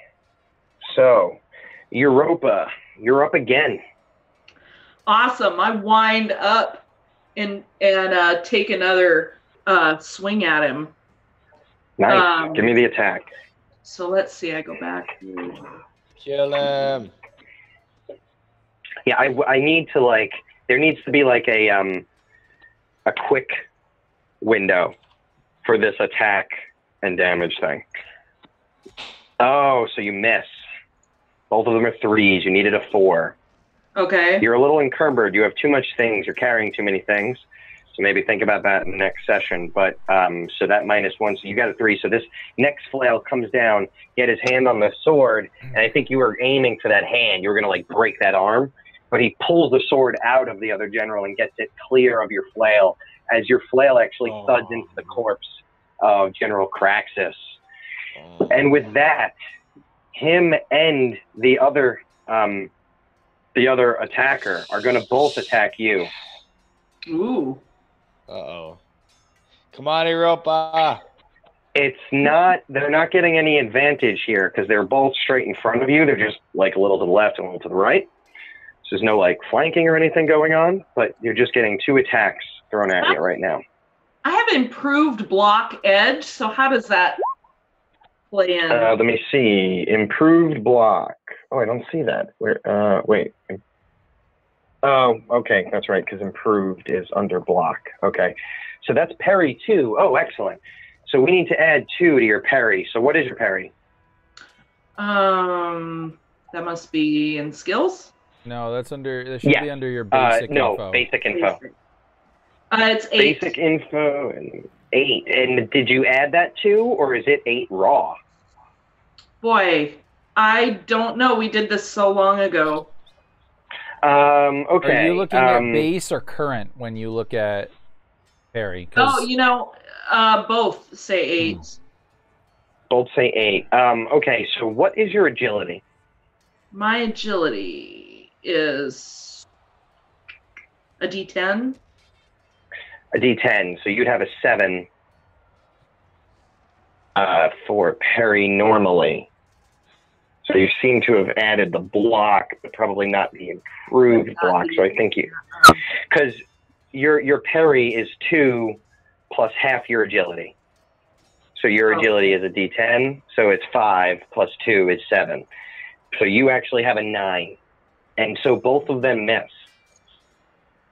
Okay. What you probably want to do is I don't know why. Oh, wait a minute. Maybe your parry is higher because you have a shield. Do you have a shield as well? I do have a shield, yeah. Okay. So actually, you should put a 2 in the mod. Yeah. If you put a 2 in your mod, then it will make your current 10, and that's your actual parry. You are a very, very hard player to hit. Very hard player to hit. So these 2 swords come, and I think your little buckler shield, it tings one of them, and you use the handle of the flail, which is, I think, longer than, what most people might be thinking. Like if a hilt is usually like this around the head, this is probably something that sticks out of your hand like this far before the chain starts. So you're able to actually use that to block one of the sword. So it's shield, sword, and that's awesome. So both of those 2 have come, and though I have to say, you can see coming from the back of the tent again, you see 5 more people, and 2 to one side of the fire, 2 to the other side of the fire, and one big guy comes running straight through the fire. He just jumps right through it, and you can see him running right at the back of the tent. And so that is going to, actually, no. Hilarious goes here as well on that move. And Hilarious is going to come in, and he is going to take a swipe at one of the guys that just attacked you, the one closest to him. Oh my goodness, these guys are getting so lucky. So he hits with an 8. Oh, he doubles it. So he's actually going to get a raise on this one. So I'm going to check the raise box and roll. Oh my goodness. Hilarious. Your general, the general of the phalanx, I understand why you guys respect this guy. He's drunk. Like, he's drunk. You saw him try to stand up, and he still beheaded the one dude. And he comes walking over this guy, and he stumbles over, and he just backhands through the back of this guy's neck and just sends another head rolling. Holy shit. So Holy shit. only one of these guys is left. Lord Pactrosi is screaming towards the front of the tent, and he says, "Bring me my sword, gods! Gods, bring me my sword!" He still is unarmed. And he's calling for his sword. And that is going to bring up, I think it's Antaeus. It is. It's Antaeus. Okay. When does Axios go after me? Like directly after me? Axios is last this time. Yeah. He drew it too, I believe. No, that's fine. So what I want to do is I want to delay my action until Axios goes, see where he goes, and then I'll go with him. So all right, that'll pop over to you, Axios. So there's no one else here that's a threat. They've just, or there's one guy. There's one guy left. Right? There's one guy who's still fighting with Europa, who is standing in front of you on the table. Is this the shaken guy, or the shaken guy got his head lopped off? Because there was one that was shaken that Europa tried to hit.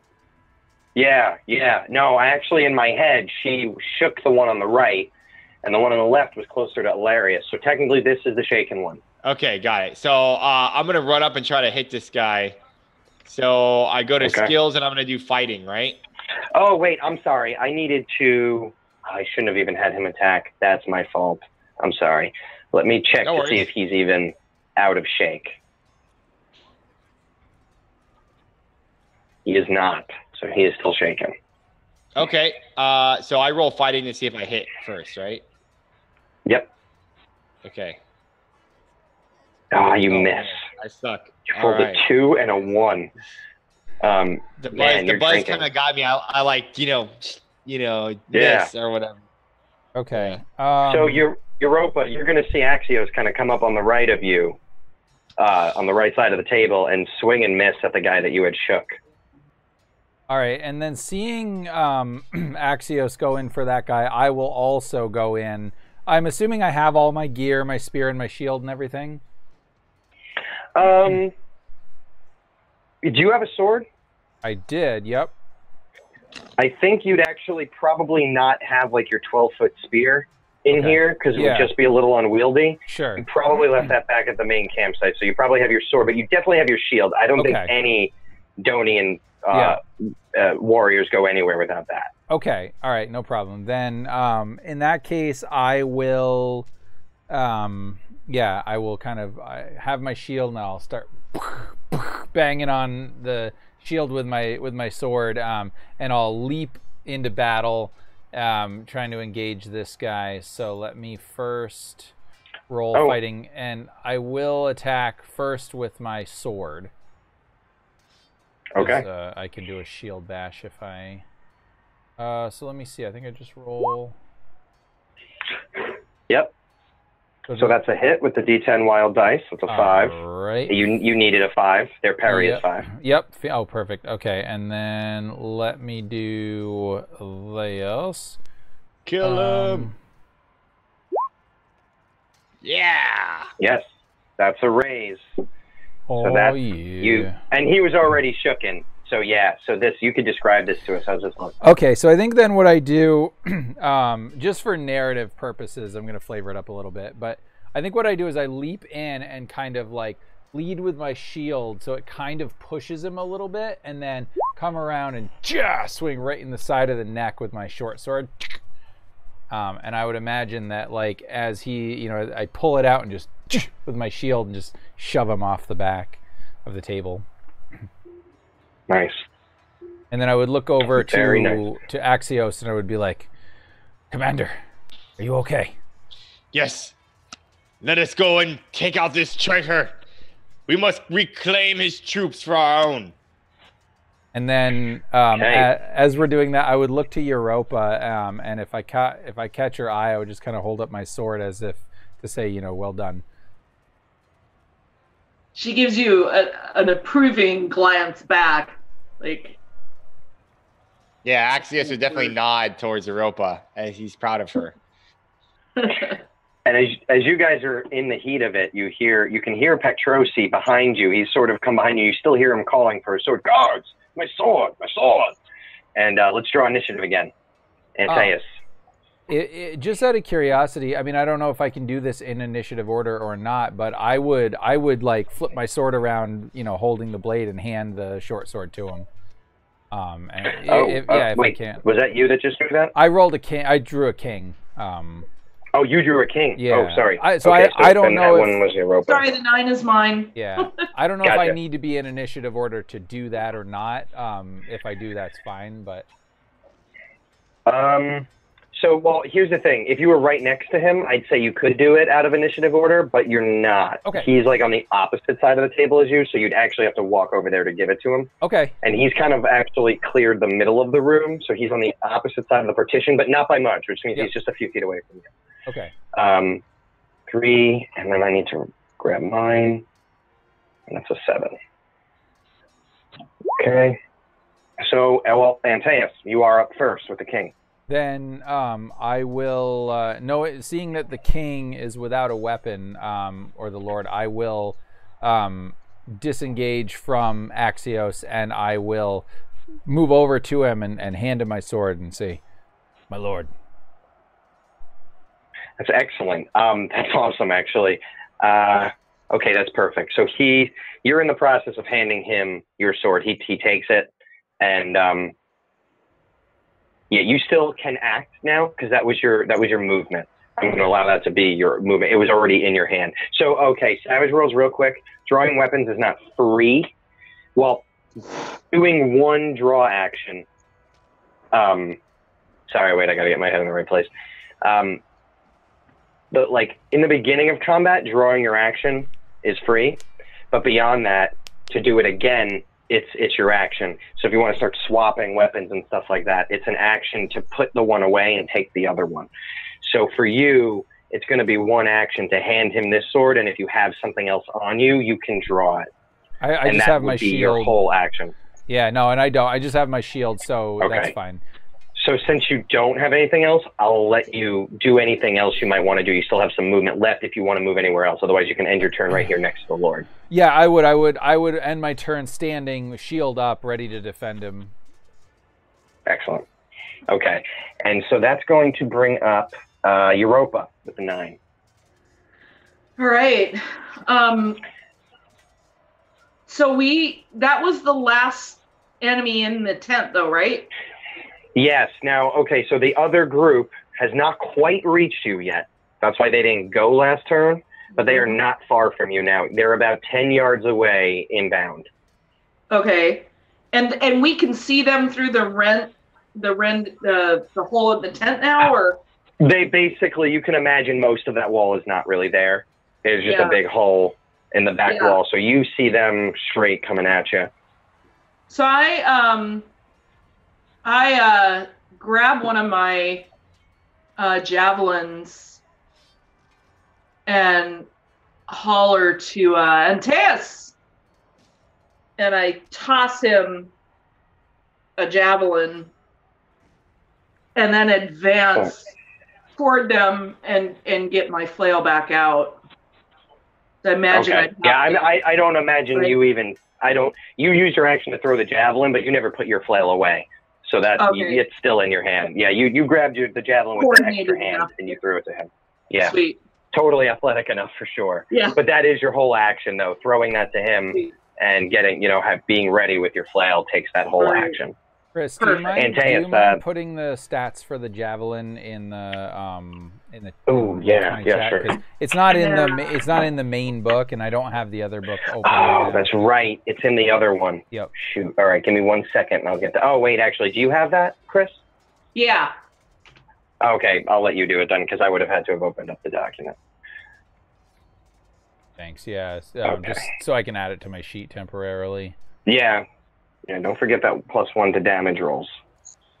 Oh, sweet. For what? Damage rolls from Axios. From my ability. Oh, fervor. Oh, we get +1 to damage rolls? Oh, wow. All right. Sweet. Yeah, he's really buffed you. Nice. Okay, so that's your turn. So then that brings up the NPCs. So with that, 2 things are going to happen. The 5 people in front of you are now, they've reached the tent. They've reached you. The one in the middle you can clearly see is Bronte. He's leading these men. And so you got, like I said, 2 on the left, 2 on the right, and Bronte in the middle. Can I shout to him, Bronte, you coward! You betray your name will be slandered throughout history for this. And so 2 of the soldiers are not going to take an attack turn this time because they're on the left and they're going to kind of take the turn. One of them jumps on the table and then over the table to get to the other side of it. Another one wraps completely around the left. The 2 on the right are going to attack you, Axios, who is still over there. Skills. Okay. Those bastards. No! Ooh. Brutal. Oh, shoot. I have 6 parry. Okay. 6 parry? Okay, so one of them hits you and one of them misses you. And the one that hits you is going to land for here. Axios.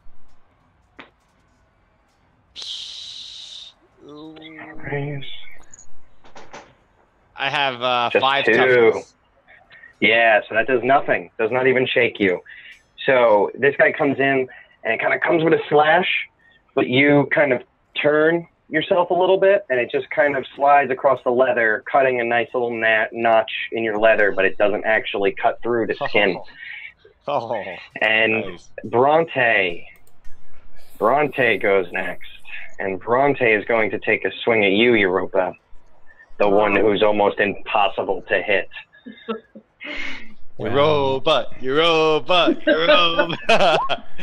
is the best. Oh my God, how is this happening?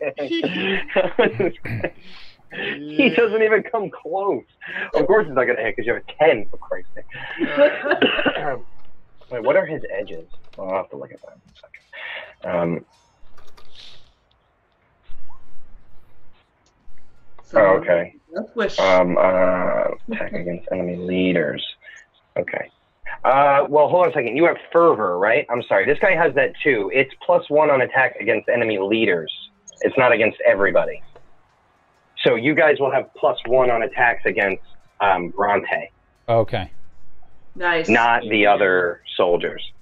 It says so. Isn't I cut and pasted exactly what it said. I'll put it again here in the chat. To troops That's what it in said. command. It says, let me look up here fervor. Oh, that's weird. In the summary, oh, that's really weird. Unless I'm reading the, oh, in command. Those It in means the your command Yeah, radius. in my yeah. command. Ah, Yeah. my fault. Okay, I misread that when I was giving him this. Those in the Okay. command radius. So that command radius is Okay. that 30 yards I was talking about. And that's Okay, like he has that too, it's normally 10 and I yards. misread that. It's normally 5 times 10 yards usually. Wait, so it's in Yeah. everything's in inches, right? But an inch is a yard. 1 inch is 2 yards. So if he Okay, has, it's a so- range of 5, and it's Yeah, 10 5. yards. Yeah, mine's 10 Yeah.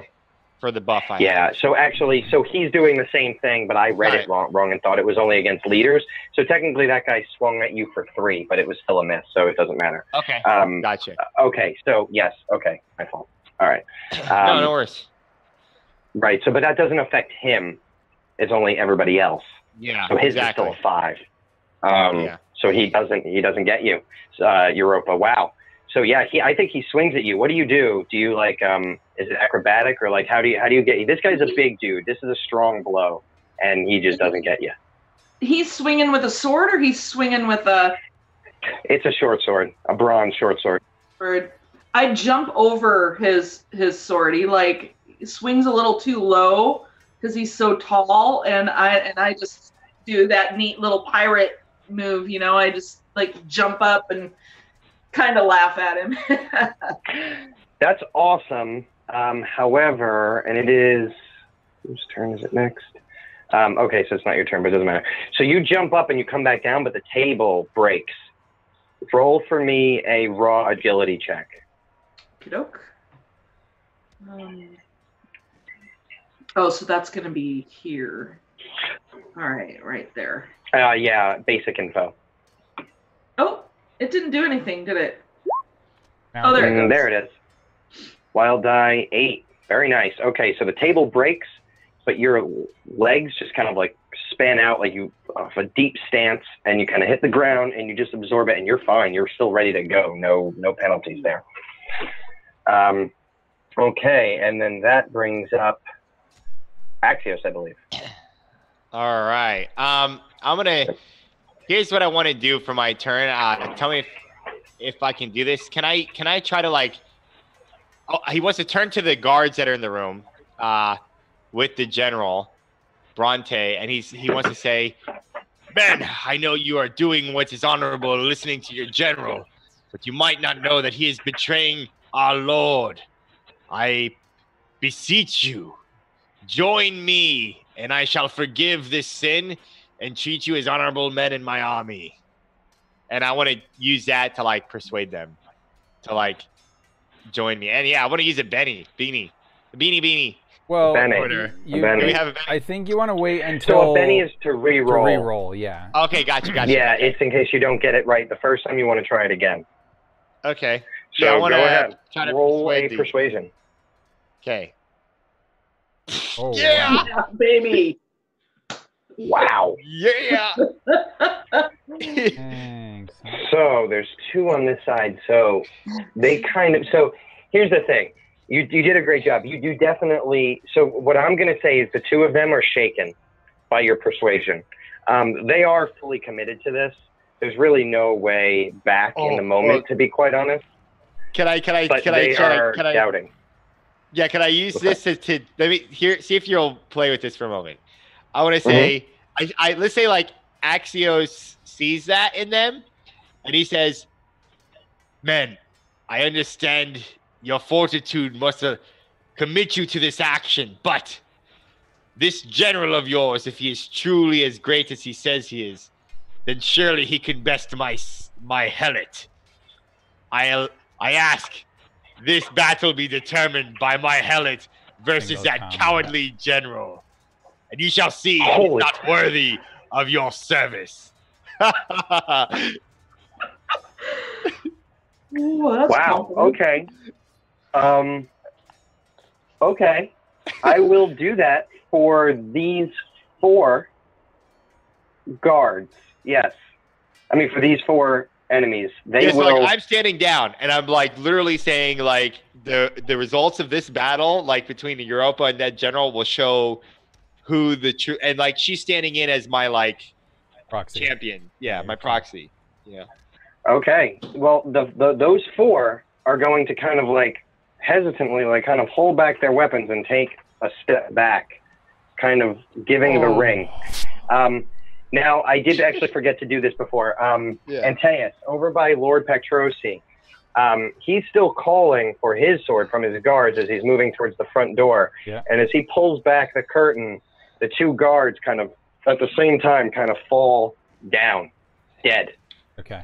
I'm sorry. Well, one of them falls down dead. That's what I meant to say. Sorry. The one from the right falls down dead.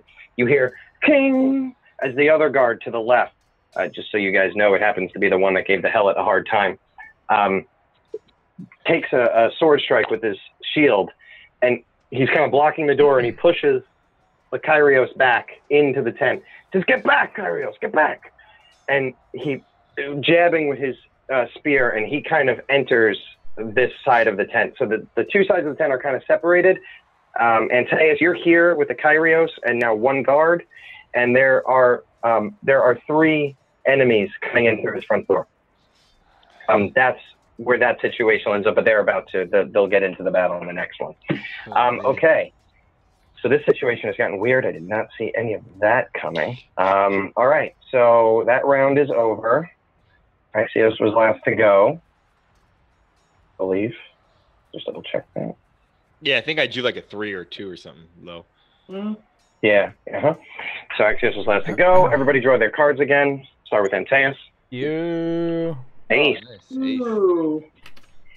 Ooh. Yeah. Queen. Woohoo! Oh, Joker. I have something for this. Hold on. I have an edge called Tactician. Let me paste it. It says this. It says I need a Joker to do this. Yeah. No, this is a huge one. Card. You then use their action card for the round in place of the one dealt them. Cards who then use their action card for the round in place of the one dealt them. Was extras to operate independently of wild cards for one round if they receive their own card. I'm sorry, what's the name of that edge? It's called Tactician. Tactician. I'm a little confused by what I'm reading. Yeah, I don't know. Let's see. Let me look it up in the thing here. Tactician. Okay, it's worded a little different in the summary. It says make. Let me see here. I see. Make a knowledge battle roll. It's on page 47 of the book in the character creation. So we're not using action cards, because action cards are different than initiative cards, aren't they? Isn't an action card like a specific thing? I'm actually not sure, to be honest. Make a knowledge battle roll at the beginning of the fight to get an action card per success and raise. These may be given to allies throughout the course of the battle. I would wonder, is that like an action card, like another initiative slot? Yeah. Like they're getting extra slots to go. I think it is. Yeah, it is. So it means that you draw a couple of extra cards, and then if they're like higher than, let's say, somebody else, you can give them out. That's what it to is. Your allies. Yeah. So you can say like, Nice. okay, great, I got it. So what it is They're you can. Yeah. It's an extra turn, but that person can only attack people who have a lower initiative than them. That's what it is. So draw another card. This will go to there. You guys only have one extra. It's the guard that just got backed into the room. So draw one more card. If it's higher than a 6, then he gets to go in front of them. So it says make the knowledge battle roll. And how many? Let me just roll that. 8. Oh, okay. Oh, wow. Okay, it says make a knowledge battle roll and get an action card per success and raise. So is that a success and a raise, or is that just a success? That is a success and a raise. So you get 2. You can draw 2 cards as long as one of them is higher than a 6. This extra will get to go and attack any of the NPCs. A 6. Oh. And a 7. Excellent. So Okay. I'm gonna give both. So he's. Can I give both to? I I give him to one of my players, right?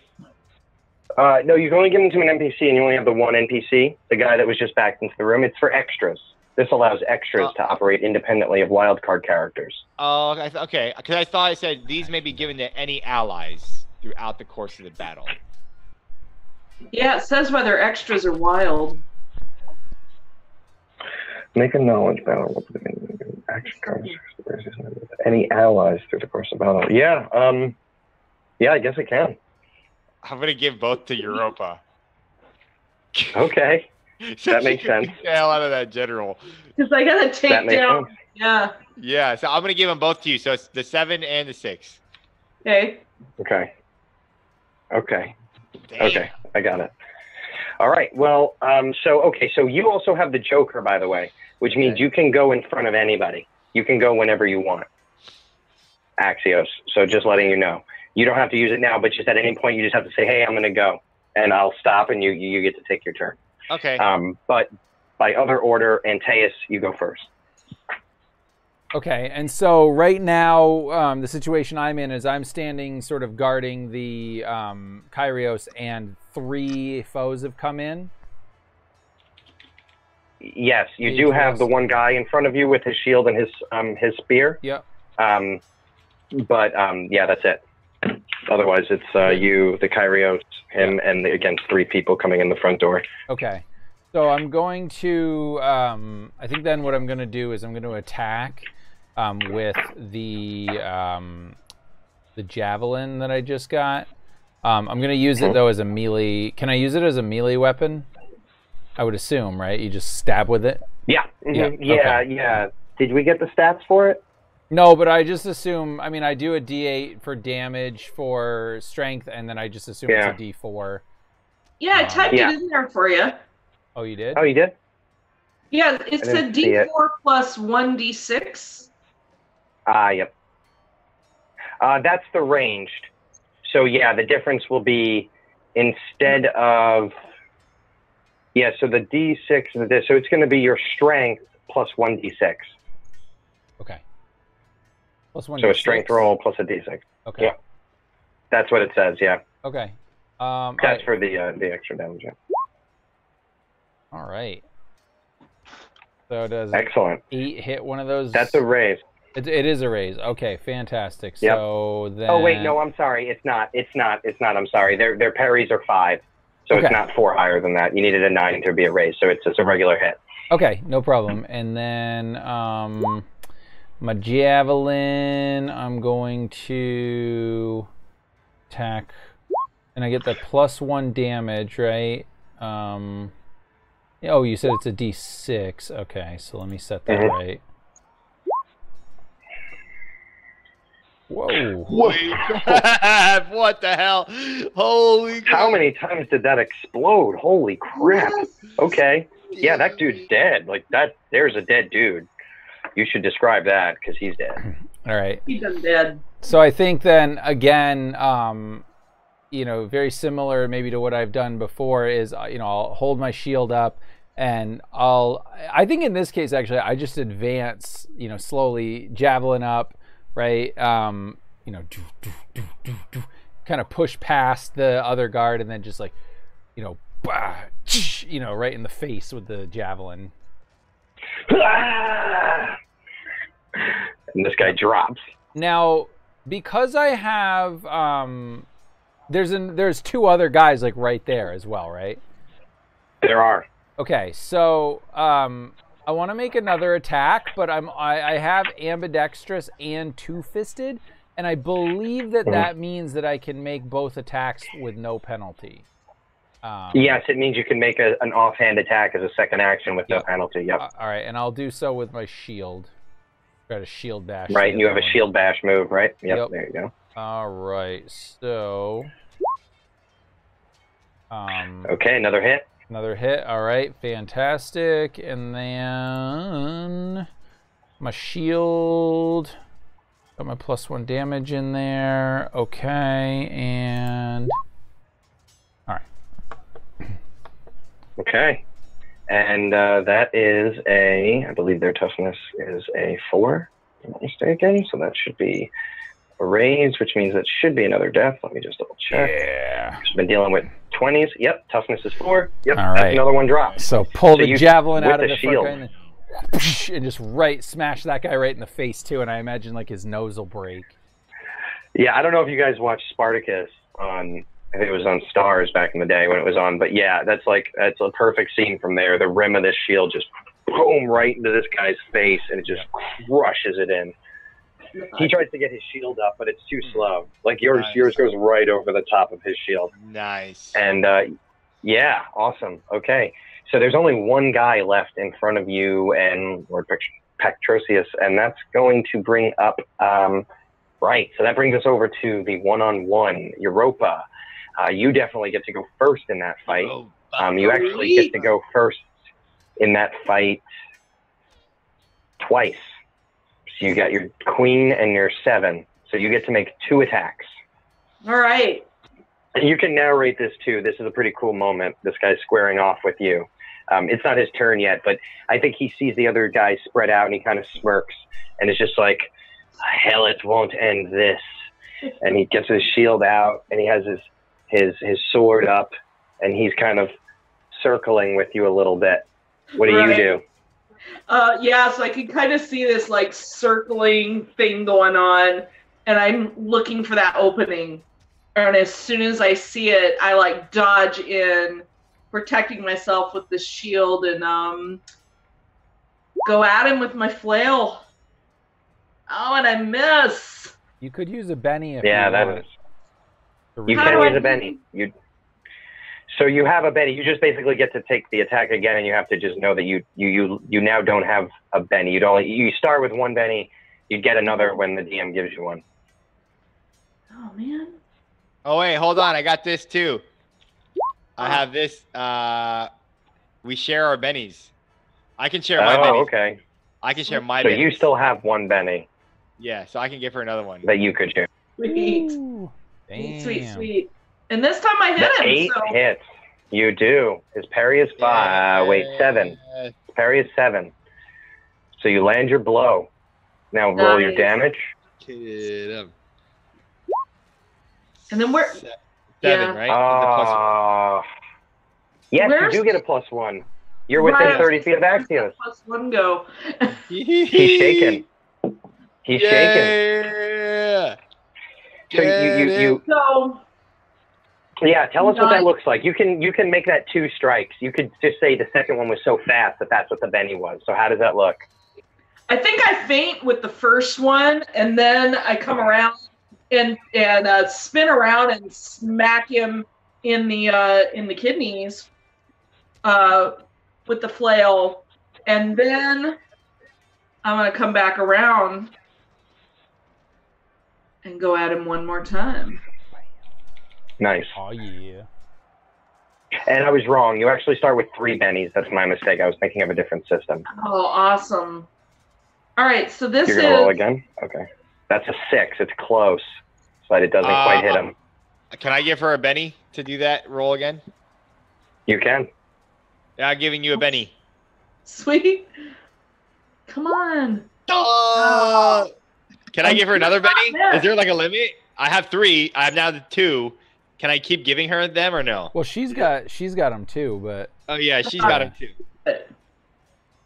oh, you're muted. Yeah, she has 2 more left as well. I don't believe there's a limit to how many times you can use them, but once you're out, you're out. So Use the yeah, you bennies. can use another Use one. the Bennies. All Kill him. right. You know what? Oh.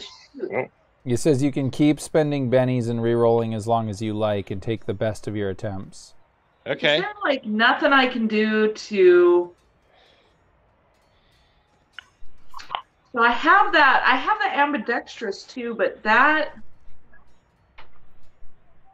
That would only be if you had 2 weapons in your hand, and right now you only have the flail and the shield. Unless you have a shield bash move. I don't have shield bash, so that's not gonna work. All right, Okay. so I'm just gonna hope this rolls better. Yes. Benny hits. All right, it hits. So you got to roll your damage again. Let's see if you could get him another one, then you'll have wounded him once. Yes. Wow, awesome. Yes. Plus that's 1. 12 total. Yeah. Well, So that's actually a raise because his toughness was 7 plus 4 is 11. So you got it. So that's a raise. So he is actually now, he has 2 wounds. He's been wounded twice of his 3 wounds. I got to mark that in his thing here. So he's been wounded twice. Excellent. Okay. Now that is going to bring up. Did you say she had 2 attacks? Now She did. She took them both. She took them both. Okay. She landed both hits. Yeah. the other card that I drew, because I drew those 2 cards. Yeah. Will she use the second one after his turn? She will, because it's tied with him. Okay. So she still has another action, but it's going to come after his action. That's all I wanted to know. Yep. So cool. All right. Yep. So Bronte is going to make his attack now at you, Europa. Obviously, it's you two squared off. So he's going to make his strike. Oh my God! Not a 9. no way. If he wasn't wounded, he would have just hit you. So for every wound you take while you're in that combat, you know, I always said it could become permanent if you don't heal it. Yeah. In the combat, it has the immediate effect of minusing 1 for each wound you have from any actions you're taking. So he actually had an 11, and it subtracted 2 to make it a 9. So he comes to swing at you, and he feels the twinge, like from a cut that he took, and his arm just kind of drops a little bit, and it's not enough to take you out. Now he's going to use one of his bennies. Okay, I was going to say, GMs do Oh have my bennies. God! Oh my God! Yeah. I can't believe this is happening. And he's going to use another Benny. Because there's no point in not going all, oh my God, and it's pathetic. So he's going to go ahead and use his last Benny. He might as well try. Oh my God, he gets a hit. Damn. He gets it, he fights. So Europa, he's pushing at you, right? You're on the floor now, and he's once, and he swings and he misses you. And he swings and he misses you. And he swings and he misses you. And then he finally you stumble. Something, your foot catches, and he swings down. Oh, man. So this is going to be with a raise, but this is his last. He has no more bennies. I mean, he can't make any more attacks on you. Well, he couldn't anyway. But, all right, let's add a raise to the sword attack. Oh, no. So this is going to do. What's your toughness? Should be on your basic info. Yeah, basic. Down at the There bottom. it is. 6. 6? So you are shaken. You're not even wounded. Okay. Now it is your turn again, because you have that 6. Oh, man. So first you have to roll a spirit roll, and we have to see though if you're gonna be able to get unshaken. So you got So right on the main basic, you just roll the dice next to spirit. And I have this that gives you +2. Oh, Jesus. +2. Oh, sweet. Correct. So I Called put command. What is it called? Inspire. My Lord. Inspire. Yeah, he's got all the bonus. all the you buff guys, edges. that is Yeah. awesome. That's Wow. why I just gave my guy a walking buff zone. So I under, put a 2 under mod. Yeah. Yeah, sure. Yeah, you could put a 2 in the mod. That works. Look at that. Yeah. Oh. Yeah. So you take this cut, but I think so. What happens is you have your shield, like you bring your arm up here like this, and the kind of small shield on your arm. The sword comes down, what would have been a neck shot, but it slides over your shield and just kind of catches your ribs underneath it. You don't wear very thick armor, so it bites right through, and you go like, and like the world starts to kind of shift in and out a little bit. The pain is overwhelming, but I don't know. What do you do to overcome that pain? Do you like bite your lip, or do you just think of something, or what do you do? I let out a loud war cry, like, ah, and just like resist it.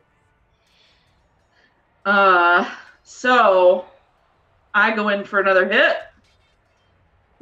That's right. You can use that other action card that you have. Yeah. The 7 hits, right? 7 does hit. It just hits. Oh, That's it. I can't believe it.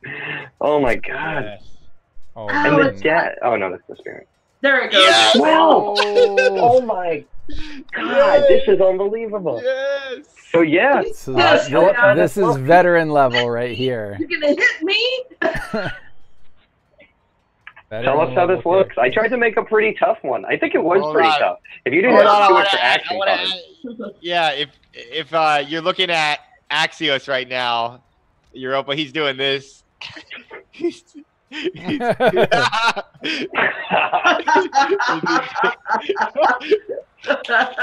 Oh man, Yeah, so she like gives out this huge unbelievable.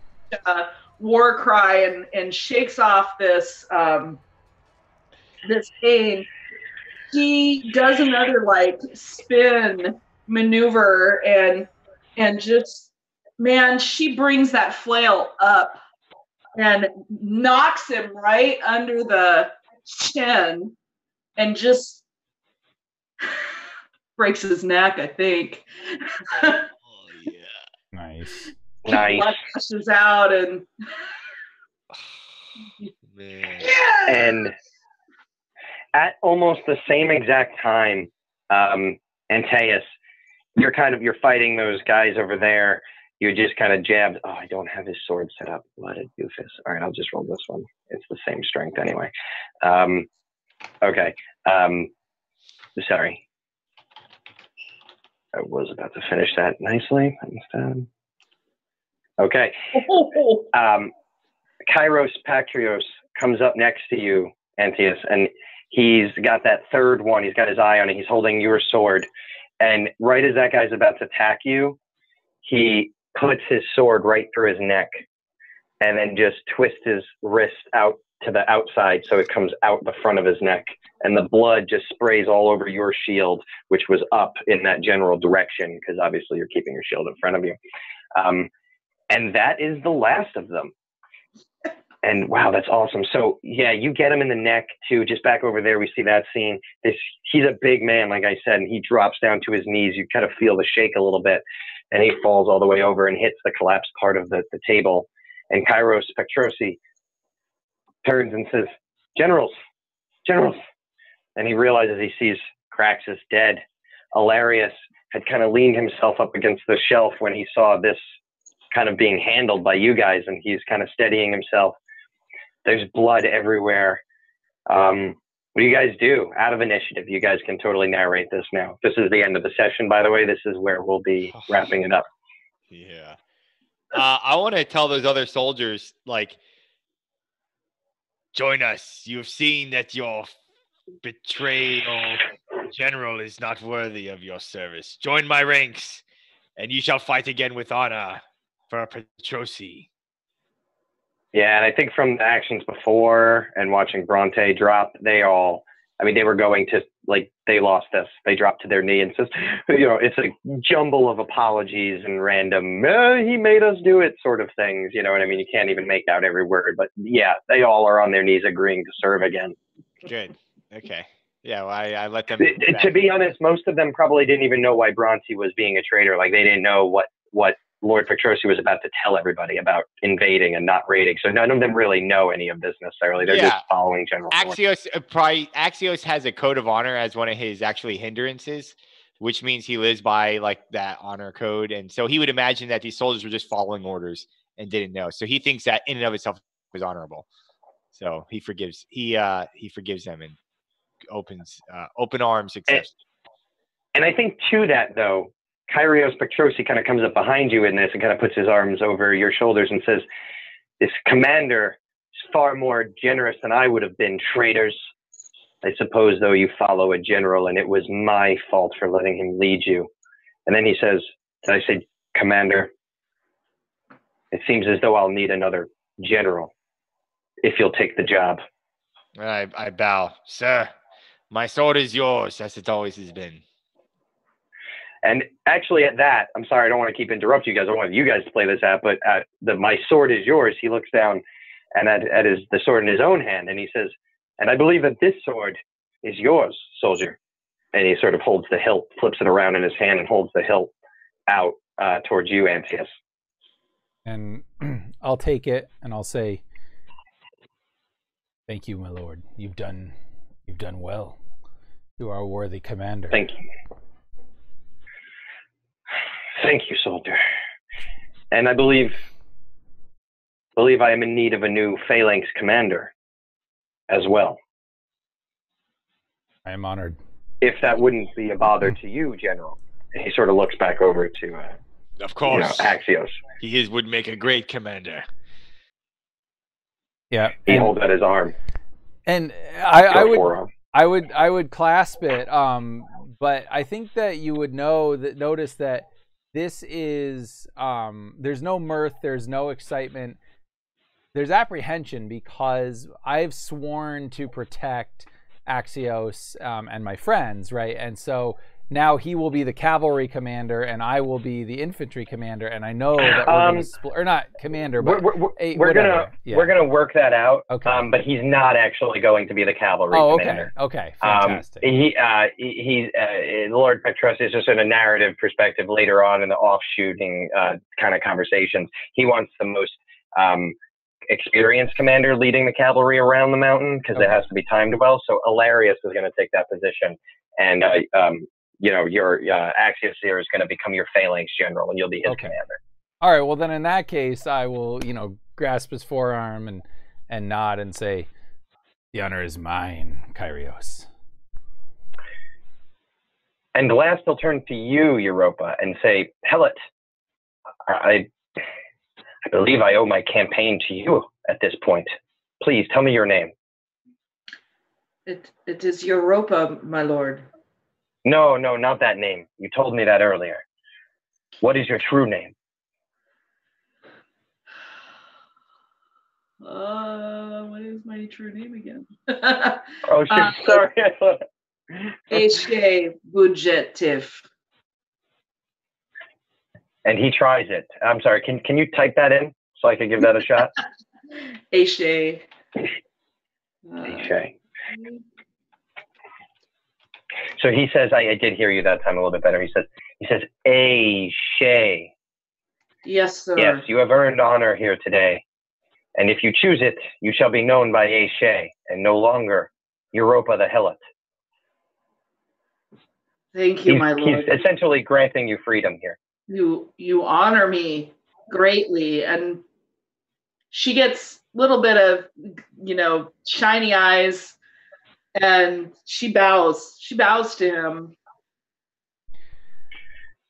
He says, would you do me a service, however, Eshe? And he looks towards Axios. Lord. He looks towards Axios and he says, free as you are, will you serve as an unofficial phalanx and guard this man, Axios? He is to be a great leader. It would give me great pleasure to continue to guard Axios. He has been a good commander, good master. I don't know what she would call him. Probably it would have been a Greek word for master at one point, but for now she may actually stumble because he is now just her general. Yeah. And he will kind of unceremoniously laugh mirthfully. This campaign will be filled with blood, gore, and sweet honor. For honor! Nice. And that was our session, everybody. We hope everybody enjoyed themselves. And I'm going to give my players here just an opportunity to kind of outro themselves, talk about anything they're working on, any modules or any YouTube channels or anything like that. And let's just go in the same order we've been doing things in: Antaeus, Europa, Axios. Okay. So I think as this whole thing is kind of happening, and maybe, like the camp has come and they've sort of put out the fires and whatever, I would first go over to Axios and, offer congratulations and say, General, it has been a pleasure. I am sure that you will do us great honor. And then I kind of lean in and I say, and I must say, if you need counsel, I will, of course, always be here. And then I would go over to Aisha, and for the first time ever since I've met her, I'll actually speak to her, because before I would always just nod or whatever, but I would never speak to her. And so I would say, you acquitted yourself well, Aisha. Counted on to be bodyguard. I can no longer serve those duties. I will now be burdened with command.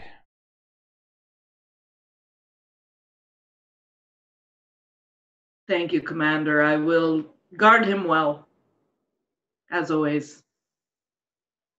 Cool. Yeah, and then with that, I think I would just go about probably preparing, hopefully getting a little insignia or whatever, and preparing to go and talk to the men. Yeah, I imagine that's where maybe the scene would fade, where I will go to my to my little camping area, my bedroll, and I'll go grab my spear and I'll pick it up, and then I'm gonna head over to the whoever's in charge, the quartermaster, because I need a tent and I need some good stuff here. So yeah, everybody's sleeping arrangements are gonna change. Yeah. Awesome. So Aisha walks over to Axios and gives him the sign of respect, and she's got a proud look on her face, and she said she's clearly made her day, but she's also in pain. So she gives him this just proud, triumphant look, and then she heads out the door, or she says, "Sir, are you ready to retire for the evening?" And she precedes him out the door, and as she steps out the door, she looks for that guard that gave her the hard time. What became of him in this? You actually passed him before leaving the door, because he had backed up into the tent, and he's standing there panting. He had killed some dudes outside, got attacked, saw his fellow guard and friend dropped in front of him. He's heard everything, though. So as you pass him, what do you do? So I stand in front of him, and I look him right in the eye, and I say, "It's Aisha," and I walk away. Yeah, and he looks down at first when you're first looking at him, but when you kind of assert yourself as Aisha, he looks up at you and kind of makes eye contact, and as you're walking away, you hear the thunk as his hand hits his breastplate in a salute to you. He smiles in satisfaction. Nice. So, I can imagine like the scene is closing here. The two of them have walked away. Antaeus to his quartermaster, and Aisha off to her newfound freedom. And Axios, is standing around the bloodied corpses of these generals, and he's just thinking to himself, "Today, the impossible was achieved. A slave and a female has slain one of the most powerful generals. Antaeus has risen in the ranks of a phalanx commander. Today is just the beginning to show the world that together we shall do more than can be conceived. The impossible will be no barriers for us." And then, you see, the map of his plan of attack on the southern village as the camera pans away, and he's ready to rock. And so, hey, Rory, wanted to say thanks a lot for having me play, man. This is my first time playing Savage Worlds. It was really great. And I know I'm excited having you played last week in my play test. For those of you watching, I am writing a Dungeons & Dragons Adventures League module. It's a con-created content, and it's going to be 2 verses, the Heir of Orcus verses 1 and 2. They're going to premiere November 9th through the 11th at AetherCon, which is an online convention. And the people here playing, Sam and Chris and Rory, have all play tested it, so they've been involved in the process. And this is like a trying to revision what D&D can be with online play, because I think that's an area that hasn't really been fully envisioned yet. But this has retro graphics, specifically commissioned by Desurion, an artist who's on Twitter and Roll20, and it looks like you're playing like an SNES game, and it's really, really cool. So if you're into Orcus, the Prince of Undeath, and you want to find out about his heir, who's actually his daughter, spoiler alert, look forward to that. So thanks, Rory. Appreciate it, man. Over to you. Yeah, I'm just going to actually, just before I close out, Sam, if you have anything that you want to pitch, anything you want to tell us about, and then the same thing with Chris. Yeah, absolutely. Well, my name is Sam. I run the YouTube channel Chalice in Chains, where some of the early playtests of Anthony's module are on there. Right now, I am focusing actually a lot on the production value that you see here for this channel. And I will likely be bringing my live plays over here from now on. So, keep an eye out for that. Not quite sure yet what that is going to be, as I'm still figuring out my my scheduling going forward. But I do believe that we have some more Eberron Genesis coming up. I think Chris has a second session planned for us at some point here. So hopefully we'll be able to continue that. And I will likely continue with Genesis and Fantasy Flight Games Star Wars. We'll see where that goes, but expect that likely in the future. So. And Chris. Yeah. So I want to second the Genesis. We've got not only some more Eberron coming up when we can fit that into the schedule, but we've got a zombie apocalypse Genesis coming up for Halloween. And I'm guessing that'll end up airing here. We haven't really discussed it, but I imagine it'll either be here or over on the Dargon Gaming Squad. But I mean, if I can get Sam to produce it, we're happy. So, and then we've got some more, I think, Genesis coming down the pipe, just looking at all the great stuff that's coming out for it. So, tune in, check it out. So, thanks so much, Rory. This was an awesome first foray into Savage Worlds. It was great. And yes, thanks to anybody who's watching. And so just to kind of close this out, I'll let you know this was on Unnamed Production Company YouTube channel. It is me and Sam are part of that. We have 4 other people that are part of that as well. As you can see, Sam is the production wizard. He's the one getting all the quality up.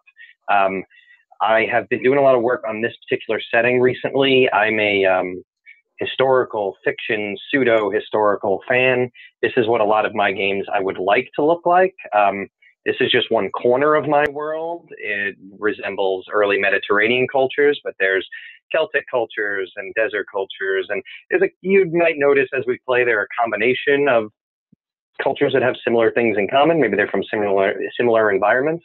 But what I would love to just put out there before I leave is, if you like what you saw here, you like the classical Greek, and you might think you'd like to see what happens when these characters meet Celtic characters, put something in the comments below. Let me know that you like it. Let me know who you'd want these people to meet in the future: Egyptian-based cultures, Celtic cultures, Germanic cultures. Let me know. I would love to tailor games in a direction that people want to see, and show them different parts of this world of Domhanda. So any suggestions, tips, or requests, just say so down below. Otherwise, hit that subscribe, hit that bell if you want to see live plays like this again, and also Genesis, D&D modules, news about upcoming systems like Cryfog. It'll all be happening here on Unnamed Productions. And hopefully Sam will flawlessly see us out.